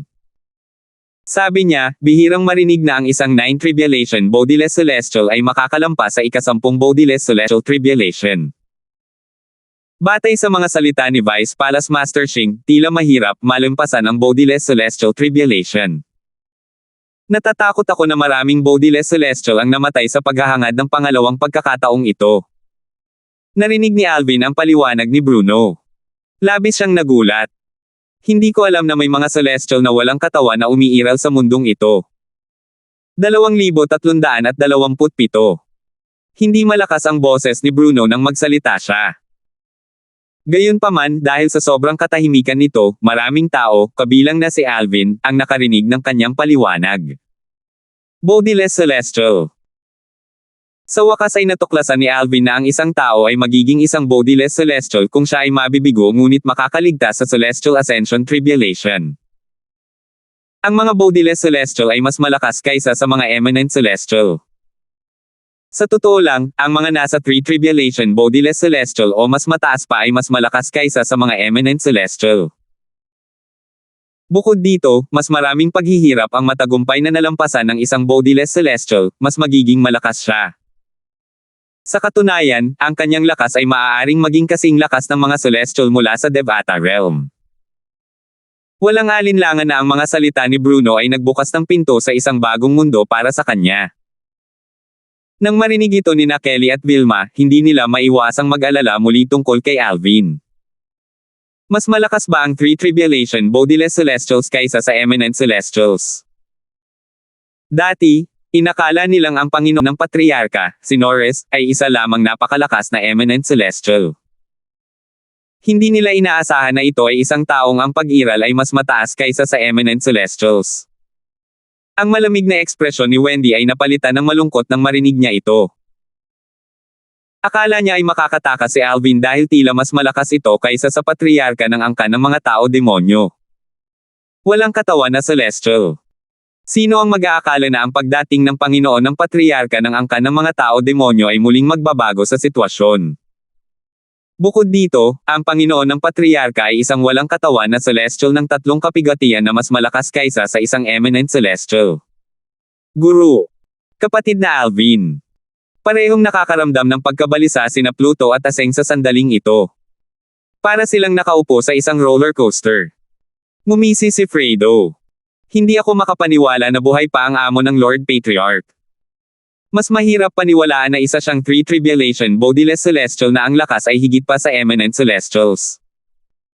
Hindi ba't madali para sa isang 3 tribulation bodiless celestial na patayin si Alvin? Dumaan siya sa mga pagtaas at pagbaba ngayon, ngunit sa huli, tila mamamatay si Alvin. Ang enerhiya ay biglang lumabas sa katawan ni Norris at nagdulot ng kaguluhan sa lugar. Yumanig ang lupa at tila bababagsak ang langit. Bigla siyang sumigaw, palangga. Napakalakas ng kanyang boses kaya hindi sinasadyang nagdulot ito ng pagdurugo ng maraming tao mula sa kanilang mga tainga. Mayroon pang ang mga taong dumudugo mula sa kanilang 7 butas. Patuloy siyang sumigaw kay Alvin, at hinatulan ito ng kamatayan. Kapag nasa impyerno ka, tandaan mo na ang taong pumatay sa iyo ay si Norris, ang celestial na walang katawan na 3 kapigatian. Nang matapos magsalita si Norris, tumahimik ang karamihan at sabay-sabay na lumingon sa kanya. Alam nilang malapit na siyang kumilos. Boom! Isang nakabibinging pagsabog ang umalangaw-ngaw sa hangin habang naglalaho si Norris sa paningin ng maraming tao. Iilang tao lamang sa itaas ng 9th form ng Saint Celestial Stage ang bahagyang nakapansin sa kanyang gumagalaw na figure. May mga kumakalat na chismis na nagsasabing sa mga pinuno ng 3 palasyo at 6 na bulwagan, tanging ang 3 Palace Master lamang ang pinakamakapangyarihan sa 9th form ng Saint Celestial Stage. Sa katunayan, ang 6 na Hall Master ay nasa 9th form din ng Saint Celestial Stage 9th. Ang mga Hall Master ay bahagyang mas mahina lamang kaysa sa mga Palace Master. Ito. Nang mawala si Norris sa kanyang kinatatayuan, marami sa kanila ang natigilan nang makitang pumipilipit ang kanyang kinatatayuan na parang may lilito na bitek sa kawalan. Ilang sandali pa bago nawala ang mga alon. Napakalakas niya. Muntik na siyang magdulot ng pagkapunit sa kalawakan. Kaya ito ang lakas ng isang 3 tribulation bodiless celestial. Ang enerhiya pa lang mula sa kanyang galaw ay nakakatakot na. Tulad ng inaasahan sa isang taong mas malakas kaysa sa mga eminent celestial. Sa wakas ay nasaksihan na ng mga taong ito kung gaano kahanga-hanga ang isang 3 tribulation bodiless celestial. Kahit ang pinakamalakas na eminent celestial ay hindi kayang baguhin ang espasyo ng ganoon, tama ba? Maraming tao ang nakaramdam ng takot na dumadaloy sa kanilang mga ugat habang patuloy silang nag-uusap. Sa karamihan, 3 lamang ang nakakakita ng mas malinaw sa figure ni Norris nang gumalaw ito. Ang mga taong ito ay sina Zentor, ang patriarka ng angkan ng mga Diablo tao at ang direktang disipulo ni Norris, si Hogarth, ang Palace Master ng Wandering Saint na kakagaling lang sa isang eminent celestial matapos malampasan ang Celestial Ascension Tribulation, at si Alvin na siyang target ng pag-atake ni Norris. Sa kanilang tatlo, si Alvin lamang ang pinaka-nakakakita sa figure ni Norris. Napakabilis at napakalakas. Nakita ni Alvin ang pag-alon at pagbaluktot ng kawalan sa likuran ni Norris. Maya-maya, nanlaki ang kanyang mga mata nang makakita ng isang bagay na nakakagulat. Nang sumugod si Norris, bigla siyang naging kumot ng kulay abong hamog. Maya-maya, nagsimula itong lumaki bago ito nag-iba ng anyo at naging isang halimaw na kasinlaki ng isang maliit na burol. Ito ay hugis tigre at nababalutan ng maitim na apoy. Ang mga mata ng halimaw ay kumikinang at pula. Nagdulot ito ng panginginig sa mga gulugad ng mga tao sa isang tingin pa lamang. Umugang. Sa sandaling magbagong anyo si Norris at maging isang halimaw na kasinlaki ng isang maliit na burol, isang nakakapangilabot na dagendong ang umalingaw-ngaw sa hangin. Ang dagendong ay nakasakit sa tainga ng maraming disipulo mula sa Wandering Saint Palace. Mabilis na umatras ang mga disipulo at tinakpan ang kanilang mga tainga gamit ang kanilang mga kamay. Isang ekspresyon ng pagkamangha at takot ang lumitaw sa kanilang mga mukha habang nakatitig sila sa umuugong at pumipilipit na kawalan. Dahil hindi gaanong kataas ang kanilang mga cultivation base, tanging ang pagbaluktot ang nakikita nila sa kawalan. Hindi nila nakita ang bagong anyo ni Norris, ang napakalaking tigre na kasinlaki ng isang maliit na burol. Tiger Devil Phantom. Ang patriarch ng Human Devil Clan, si Zentor, ay labis na napuno ng emosyon nang makita niya ito. Hindi niya inakalang gagamitin ng kanyang master ang kanyang pinakamalakas na teknik sa sandaling gumawa siya ng hakbang. Mukhang hindi sinusugal ng aking master ang pagkakataong maliitin si Alvin at nagpas siyang umatake ng buong lakas. Dahil siya ang direktang disipulo ni Norris, natural lamang na alam niyang ang Tiger Devil Phantom ang pinakamalakas na teknik sa arsenal ng kanyang master. Ang kanyang master ay supling ng isang tao at isang Tiger Devil. Nangangahulugan ito na siya ay kalahating Tiger Devil. Inihagis ng kanyang master ang Tiger Devil Phantom sa pamamagitan ng pagsunog ng kanyang Tiger Devil Blood Veins habang ginagamit niya ang kanyang Opens Iba at Assist type na Divine Abilities at Human Martial Techniques. Sa kasamaang palad, kakailanganin ng master na gumugol ng ilang oras upang mabawi ang Tiger Devil Blood Vein pagkatapos niyang gamitin ang teknik na ito. Umaasa ako na makakabawi siya bago dumating ang ika-4 na Celestial Tribulation. Kung hindi, siya ay nasa isang disbentahan na posisyon. Hindi niya maiwasang mag-alala para sa kanyang amo nang isip niya ito. Putok. Putok. Putok. Nakita ni Alvin si Norris, ang 3 Tribulation Bodiless Celestial, na nag-transform bilang isang halimaw na tigre na sumusugod papunta sa kanya sa napakabilis na bilis. Sa bawat paglapag ng mga paa ng halimaw, isang nakabibinging pagsabog ang maririnig sa hangin at ang kawalan ay mapapangit sa kanyang likuran.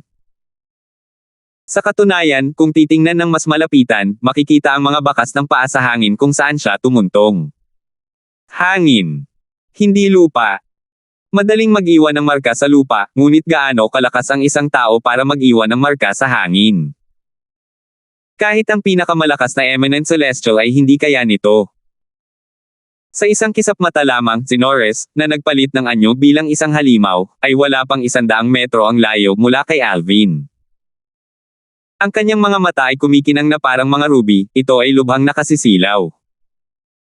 Ibinuka ni Norris ang kanyang panga at isang orb na nabuo mula sa madilim na puwersa ang nagsimulang lumitaw.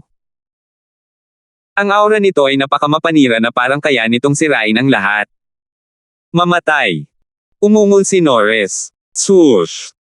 Ang bola ay bumaril palabas ng panga ng malahalimaw na tigre patungo kay Alvin. Natulala si Alvin nang makita ang sumunod na nangyari. Nang pumutok ang orb, si Norris na nagpalit ng anyo bilang halimaw ng tigre ay biglang naging kumot ng kulay abong hamog muli at binalot ang orb. Nang mangyari ito, malinaw na naramdaman ni Alvin ang pagtaas ng puwersa ng orb sa isa pang antas. 2,328. Swoosh! Ang orb na nababalot ng kulay abong apoy ay naglabas ng isang mapanirang aura. Tila isang bulalakaw na nahulog mula sa kalawakan. Mabilis itong sumugod patungo kay Alvin, at ang kawalan ay umugang at pumipilipit kasunod ng malabo-lalakaw na orb. Sa sandaling iyon nang magsanib siya sa orb, ang lakas ng atake ay tumaas ng isa pang antas. Naisip ni Alvin sa sarili habang pinapanood ang malabulatong orb na lumilipad patungo sa kanya. Biglang lumitaw ang isang ideya sa kanyang isipan. Parang katulad ito ng ikaapat na yugto ng Sovereign Heart Sword, ang Sword Heart Illumination. May pakiramdam siya na ito ay isang pagkakataon para sa kanya upang makalusot sa ikaapat na yugto ng Supreme Sword Dao Mental Cultivation Method Sovereign Heart Sword. Ang pakiramdam na ito ay 10 beses na mas malakas kaysa sa naramdaman niya noon.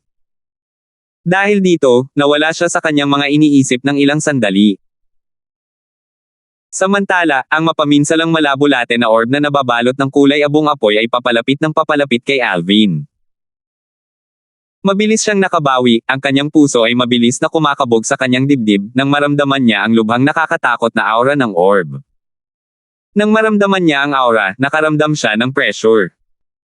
Pinaramdam nito sa kanya na para siyang isang nag-iisang bangkang lumulutang sa gitna ng malawak na dagat. Parang nasa awa siya ng mga alon at anumang oras ay tatalikod. Ayan na. Nalaman ko na.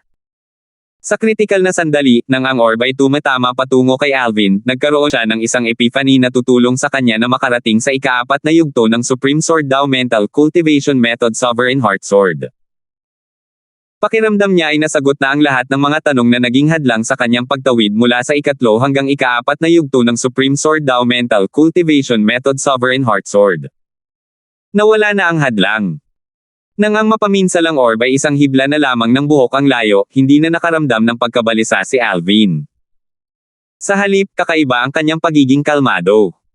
Naririnig niya ang sarili niyang puso na tumitibok sa kanyang dibdib sa sandaling ito. Sa kasalukuyan, si Alvin ay tila wala siyang mga makamundong pagnanasa at hindi natakot sa kamatayan. Iluminasayon ng puso ng espada. Tila tumigil sa paggalaw ang oras sa sandaling ito. Walang anumang babala, nagsimulang magpalabas si Alvin ng isang nakasisilaw na liwanag. Ang marangil na celestial origin energy ni Alvin ay dumaloy sa kanyang 79 na Saint Veins bago lumabas sa kanyang katawan at naging hindi mabilang na mabibilis at mabangis na mga sinag ng espada. Sa sandaling ito, tila naging bahagi na rin siya ng mga sinag ng espada. Bawat hibla ng kanyang pagkatao ay naglalabas ng liwanag. Ang liwanag mula sa kanyang katawan ay sumanib sa mga sinag ng espada, na nagpapamukha sa kanya na misteryoso at marangil. Nanlaki ang mga mata ni Zentor, ang patriarka ng angkan ng mga Diablo Tao, at ni Hogarth, ang Palace Master ng Wandering Saint Palace, sa gulat. Tila ba nakakita sila ng isang bagay na talagang nakakatakot? Ito. Ang nakita nila ay si Alvin na naglaho bago ito nagpalit ng anyo bilang isang sinag ng espada. Hindi nagtagal at ang hindi mabilang na mga sinag ng espada ay nagtagpo at naging isang 3 talampakang haba na puting espada na lumulutang sa hangin. Swoosh! Swoosh! Nang malapit ng lumapag ang mapanirang orb, ang 3 talampakang haba ng espada na nakalutang sa ere ay sa wakas ay gumalaw. Nang gumalaw ito, nagmukha itong sinag ng puting liwanag. Rip! Malakas na umalangaw-ngaw sa hangin ang tunog ng isang bagay na napupunit. Ito ay tumunog matapos ang espada na tila naging sinag ng liwanag at bumaril palabas dahil ang liwanag ay mas mabilis kaysa sa tunog. Tumalsik ang espada sa kawalan, at may narinig akong tunog ng isang bagay na napupunit mula roon. Tila hindi naman ganoon kabilis ang bilis ng espada dahil nahalata ng 2 eminent celestial, sina Zentor at Hogarth, ang mga galaw nito. Nagulat sila nang makita ang iniwan nitong hiwa mula sa espada. Rerep! Patuloy na umalangaw-ngaw sa hangin ang malinaw na tunog ng isang bagay na napupunit. Nang mas masusing suriin, nakita ng 2 eminent celestial na may punit sa kawalan kasunod ng 3 talampakang haba ng puting espada. Ang punit sa kawalan ay nagsimulang lumaki ng lumaki sa napakabilis na bilis, at ito ay lumakad patungo sa malabulatong orb. Tila lalamunan nito ang orb. Pinunit ng espada mo ang butas sa kawalan. Imposible. Paano ka sapat na malakas para pamunit ng butas sa kawalan? Isang boses na puno ng gulat at kawalan ng paniniwala ang umalangaw-ngaw mula sa orb na mabilis na tumatakbo patungo kay Alvin. Bukod sa gulat at kawalan ng paniniwala, may bahid din ng takot ang maririnig sa kanyang boses. Parang may nakatagpo siyang nakakatakot na bagay. Ang boses na ito ay walang iba kundi si Norris, ang Three Tribulation Bodiless Celestial. Rrrp. Ang punit sa kawalan ay patuloy na umaabot patungo sa orb. Nang marating nito ang orb, tila ang punit ay lumipat sa orb, nabasag din ito. Tila hiniwa ng 3 talampakang puting espada ang orb at hinati ito sa 2. Ang kawalan ay nagsimulang umugong at lalong pumipilipit sa sandaling ito. Ang orb na nahati sa 2 ay biglang hinigop sa punit sa kawalan. Naglaho ito ng walang bakas. Ang punit sa kawalan ay ganap na madilim, walang makita. Iyon ang huling pagkakataon na nakita ng sinuman si Norris, ang Three Tribulation Bodiless Celestial. Swoosh! Samantala, ang 3 talampakang haba ng puting espada ay kumislap sandali bago ito naging isang figure ng isang lalaki. Nang hamupa ang alikabok, malinaw na nakita ng lahat ang figure ng isang lalaking nakasuot ng lilang damit. Ito ay walang iba kundi si Alvin. Ang mas nakakagulat pa ay wala siyang anumang sugat. Ay! Iyan ba ang Sword Heart Illumination? Nawala si Alvin sa sarili niyang pag-iisip sa sandaling ito. Tila hindi niya alam ang tingin ng lahat. Iniisip niya kung paano siya naging espada at ginamit ito ng may katumpakan. Ito ang ika-4 na yugto ng Supreme Sword Dao Mental Cultivation Method Sovereign Heart Sword, ang Sword Heart Illumination. Nakipagsanib na siya sa mga sinag ng espada bago siya naging espada. Sa isang hiwa lang, pamunit siya ng buta sa kawalan. Sa sandaling ito, bukod kay Alvin, nakita rin ng mga taong naruroon ang mahaba at makitid na bitek sa kawalan malapit sa kanya. Nakakagulat ito para sa kanila. Ang buta sa kawalan ay naging sanhi ng patuloy na pag-alon at pagbaluktot ng kawalan. Walang makikita sa bitek, ito ay napakadilim. Tila isang madilim na kalaliman na lulunin ang lahat ng lalapit dito. Ang eksena ng isang lalaking nakatayo sa tabi ng isang mahaba at makitid na siwang sa kawalan ay isang di malilimutang tanawin para sa lahat ng naruroon. Ang eksenang ito ay malalim na nakaukit sa kanilang mga isipan. Karamihan sa mga tao ay nasa estado ng pagkabigla pa rin ng isang malungkot na sigaw ang umalingaw sa hangin. Guru. Si Zentorion, ang patriarka ng angkan ng mga Diablo tao. Napabalikwas ang lahat sa pagkakatulala sa boses ni Zentor, at lumingon sila sa kanya.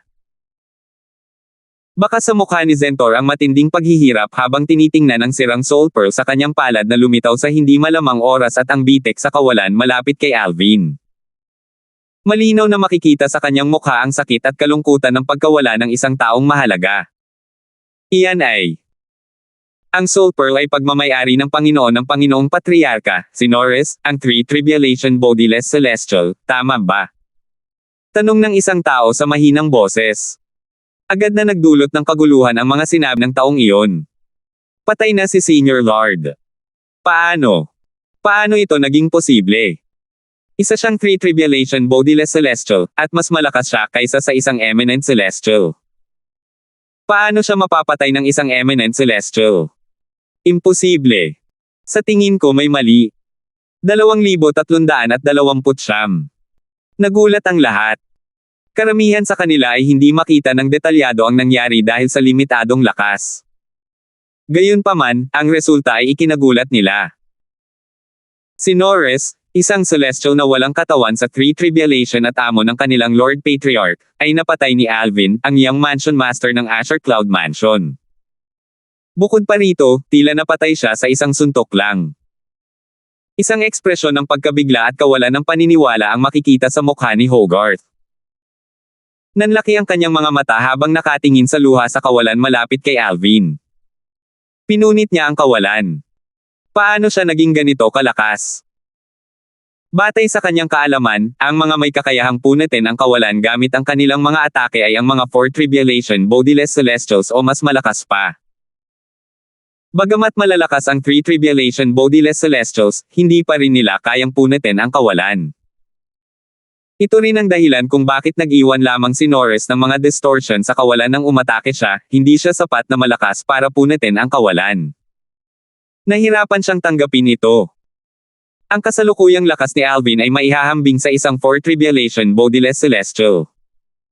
Tinatanggap man niya ito o hindi, ang katotohanan ay ipinakita sa harap ng lahat.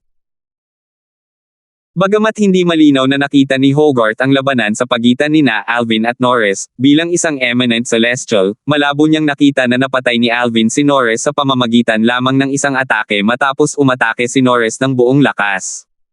Sa kritikal na sandali, maraming sinag ng espada ang lumabas mula kay Alvin, at siya ay naging sinag ng espada rin bago ito bumuo ng isang mahabang puting espada. Nang lumapit si Norris, gumalaw ang mahabang puting espada. Hindi masyadong mabilis ang bilis nito dahil nakita ko ito. Gayunpaman, ang tila mabagal na espada ay nagawang pumutok ng butas sa kawalan. Nakaramdam ng takot si Hogarth nang maalala niya ang nangyari.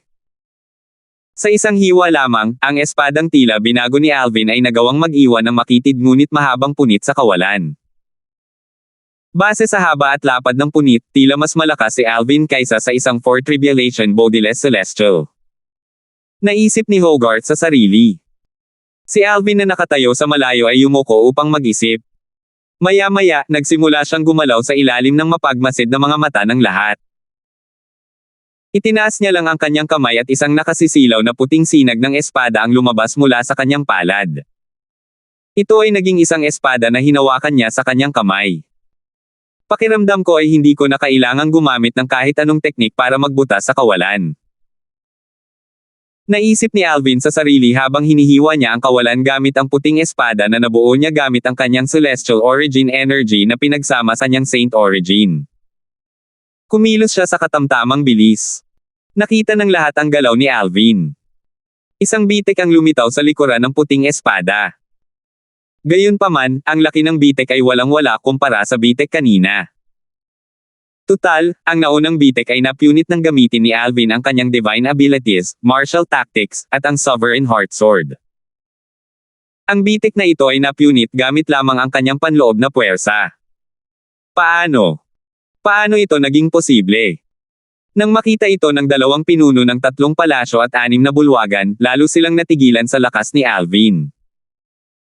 Kahit ang isang Fourth Tribulation Bodiless Celestial ay hindi kayang buksan ang kawalan ng ganoon kadali, hindi ba? Si Alvin nakakagaling lang sa pagiging isang eminent celestial ay tila mas malakas kaysa sa isang Fourth Tribulation Bodiless Celestial. Nanaginip ba ako? Matapos siyang maging isang eminent celestial, nakapag-cast siya ng assist-type divine ability bago tumaas ang lakas niya sa ganitong antas. Ano nga ba ang assist-type divine ability na iyon? Kung iyon ang dahilan kung bakit tumaas ang kanyang lakas. Ang kanyang assist-type divine ability ay tiyak na hindi nagmula sa mundane realm. Bukod kay Hogarth, ang iba pang mga pinuno ng 3 palasyo at 6 na bulwagan ay nag-uusap-usap. Alam nila kung gaano katangi-tangi ang assist-type divine ability ni Alvin. Tutal, sa sandaling magamit niya ang divine ability, mas lumakas siya kaysa sa isang taong kakagaling lang sa pagiging isang eminent celestial. Lahat ay nasa estado ng hindi makapaniwala. Sining sa paghawak ng espada. Puting sinag ng espada ang lumabas mula sa espada ni Alvin at tumama sa kawalan na parang isang puting dragon. Rrrp! Maririnig ang tunog ng isang bagay na napupunit ng ang puting sinag ng espada ay pumutol ng isang butas sa kawalan.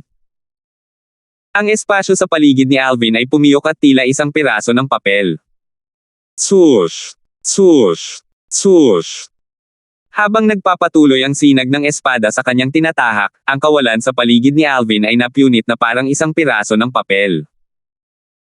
Sa sandaling ito, tila siya ay isang Diyos na kumokontrol sa kalawakan habang nag-iiwan ng mga luha sa kanyang likuran. Ang sining sa paghawak ng espada mula sa ikatlong yugto, ang puso na nagbabantay sa espada, mula sa Sovereign Heart Sword, ay talagang mas mahina. Pagkalipas ng 15 minuto, ang mga luhang pinyunas ni Alvin ay sumara na. Tanging ang unang siwang sa kawalan ang nananatiling bukas. Malinaw na kailangan pa nito ng mas maraming oras bago ito magsara. Pinunit niya ang siwang na ito gamit ang ika-4 na yugto ng Sovereign Heart Sword, ang Sword Heart Illumination, kung tutuusin. Ang ika-4 na yugto ng Sovereign Heart Sword, ang Sword Heart Illumination, ay nagpapahintulot sa puwersa sa aking katawan at sa aking pisikal na katawan na bumuo ng isang espada. Mula ngayon, tatawagan ko itong Body Sword Fusion. Naisip ni Alvin sa sarili na ang mga matang kasing liwanag ng mga bituin. Sa kasalukuyan, ang Body Sword Fusion ang pinakamalakas na teknik sa kanyang arsenal. Kung pagsasamahin ko ito sa aking iba pang sword-type divine ability, ang Otherworldly Celestial, ang aking mga clone ay magagawa ring maging mga espada. Mukhang hindi ganoon kalakas ang isang 3 Tribulation Bodiless Celestial. Sa tingin ko hindi ko na kailangang gamitin ang ika-4 na yugto ng Sovereign Heart Sword o ang Body Sword Fusion para patayin siya. Dapat ay kaya ko siyang patayin nang hindi gumagamit ng anumang teknik. Tutal, kaya kong magbukas ng butas sa kawalan pagkatapos niyang gamitin ang Elementary Devouring Tactic at gawing Sword Race ang aking panloob na puwersa. Malinaw na hindi kayang magbukas ni Norris ng butas sa kawalan pagkatapos niyang gamitin ang kanyang pinakamalakas na teknik. Sa sandaling ito, napagtanto ni Alvin kung gaano siya kalakas kumpara kay Norris. Talagang hindi inaasahan na ang aking lakas ay tataas sa antas na ito gamit ang Elementary Devouring Tactic pagkatapos kong maging isang Eminent Celestial. Bahagya lamang siyang nagulat dito. Tutal, nilamon na niya ang lahat ng Heaven and Earth Spirit Energy sa Human Devil Saint City at isa rin sa dalawang pinakamayamang reserba ng Saint Stone sa Lower Province ng Dao Marshall Saint Land para mapabuti ang kanyang Celestial Origin Energy. His. Pagkatapos ng isa pang 15 minuto, halos magsara na rin ang siwang sa kawalan. Para sa mga tao, si Alvin ay tila isang Diyos na nakalutang sa bukas na lugar na iyon. Nakatitig si Kelly kay Alvin gamit ang kumikinang nitong mga mata, isang ekspresyon ng pagsamba ang makikita sa kanyang mukha.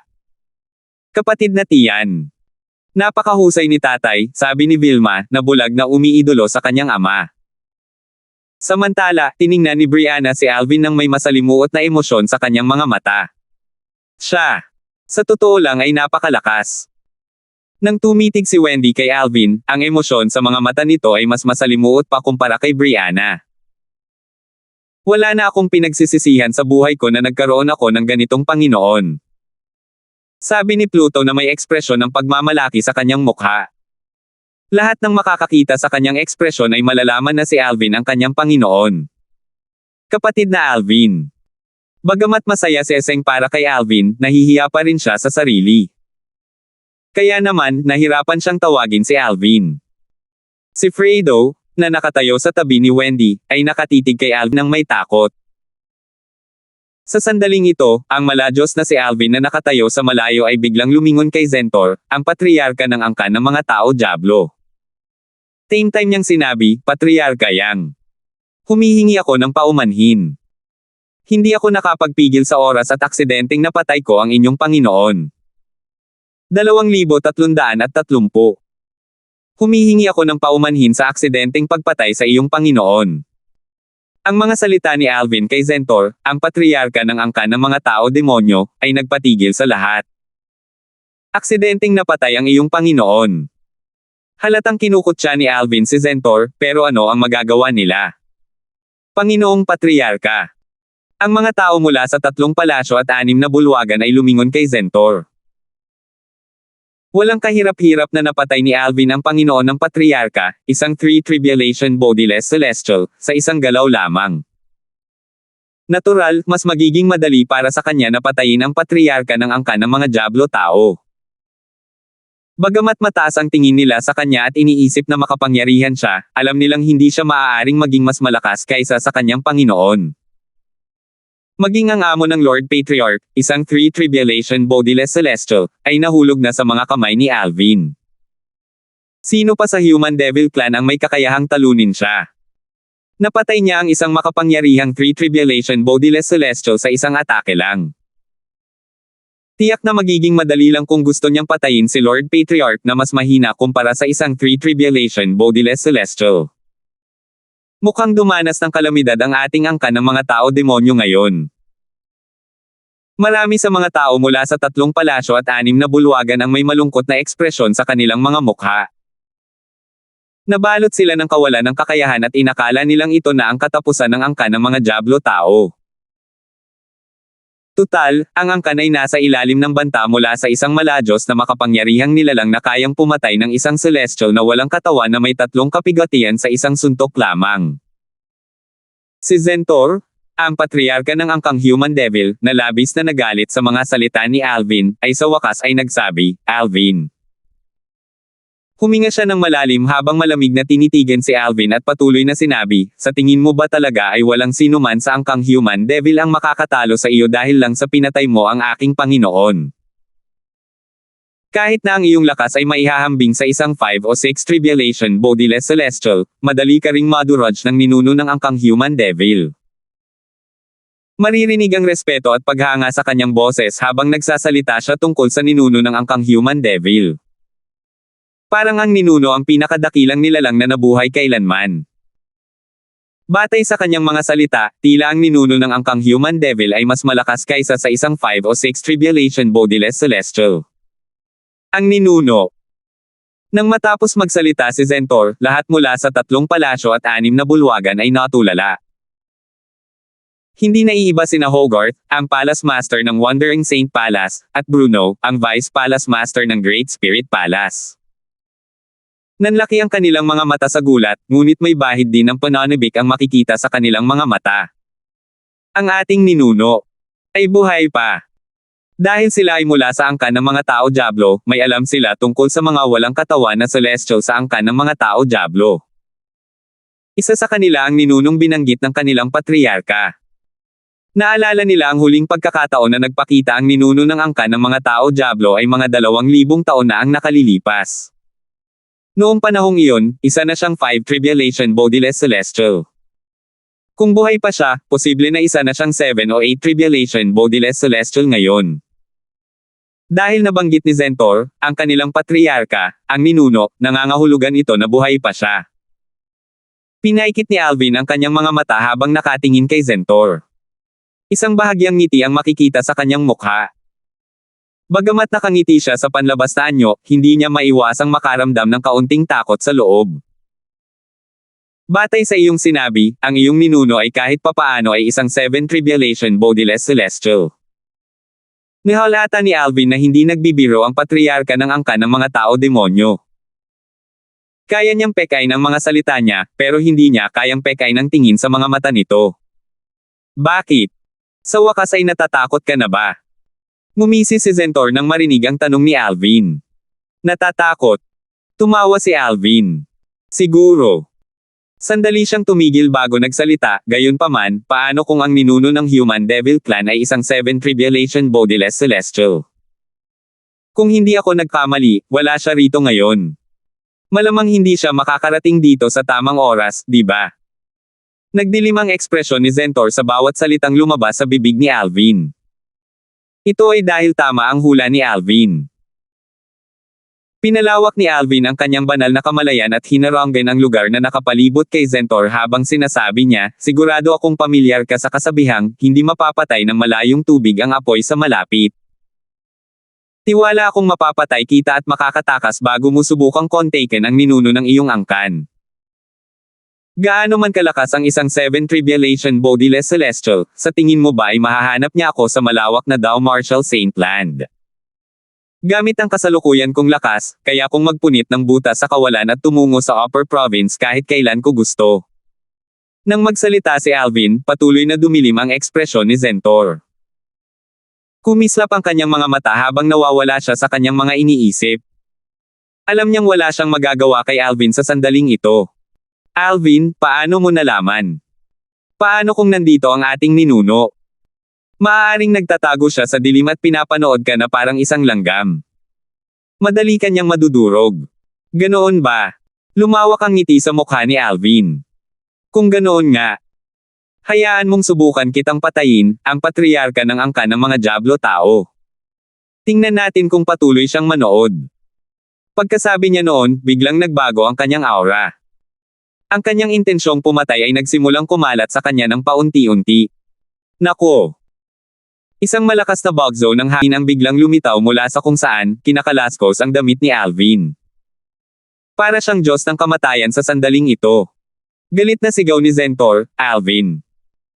Pagkatapos kong umalis, lalabanan ka ng angkan ng mga Diablo tao hanggang kamatayan kung maglalakas loob kang pumatay ng sinuman mula sa angkan. Pagbalik ko, papatayin ka ng ating ninuno at wawasakin ang iyong Asher Cloud Mansion." Hindi. Naramdaman ni Alvin ang pagkirot ng kanyang banal na kamalayan pagkasabi ni Zentor. Kapansin-pansing nagbago ang kanyang ekspresyon. Naghahanap ka ng kamatayan.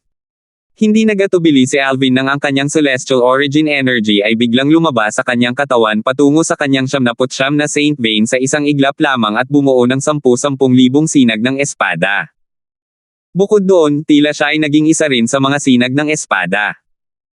Sa isang kisap mata lamang, ang libu-libong sinag ng espada ay nagsama-sama at bumuo ng isang kumikinang na puting espada na may 3 talampakang haba. Lumipad ito ng paalang sa hangin, na naglalabas ng isang nakakatakot na aura na tila kayang sumire sa langit at lupa. Swoosh!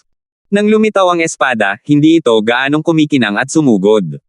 Nakarating ito malapit kay Zentor sa isang kisap mata at palm unit ng butas sa kawalan. Rip!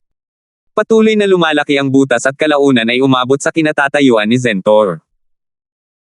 Ang nakakagulat ay biglang nilamon si Zentor Yang ng isang pulang-pulang apoy habang ang kanyang katawan ay tila nahati sa dalawa.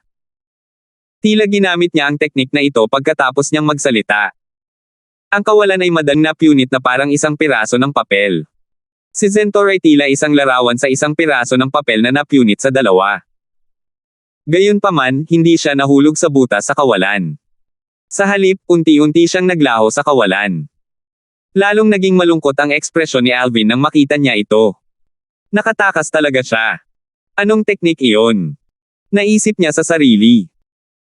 Gumawa siya ng hakbang nang walang pag-aalinlangan nang matuklasan niya si Zentor na gumagawa ng hakbang. Gayunpaman, huli na ang lahat. Nakatakas pa rin si Zentor.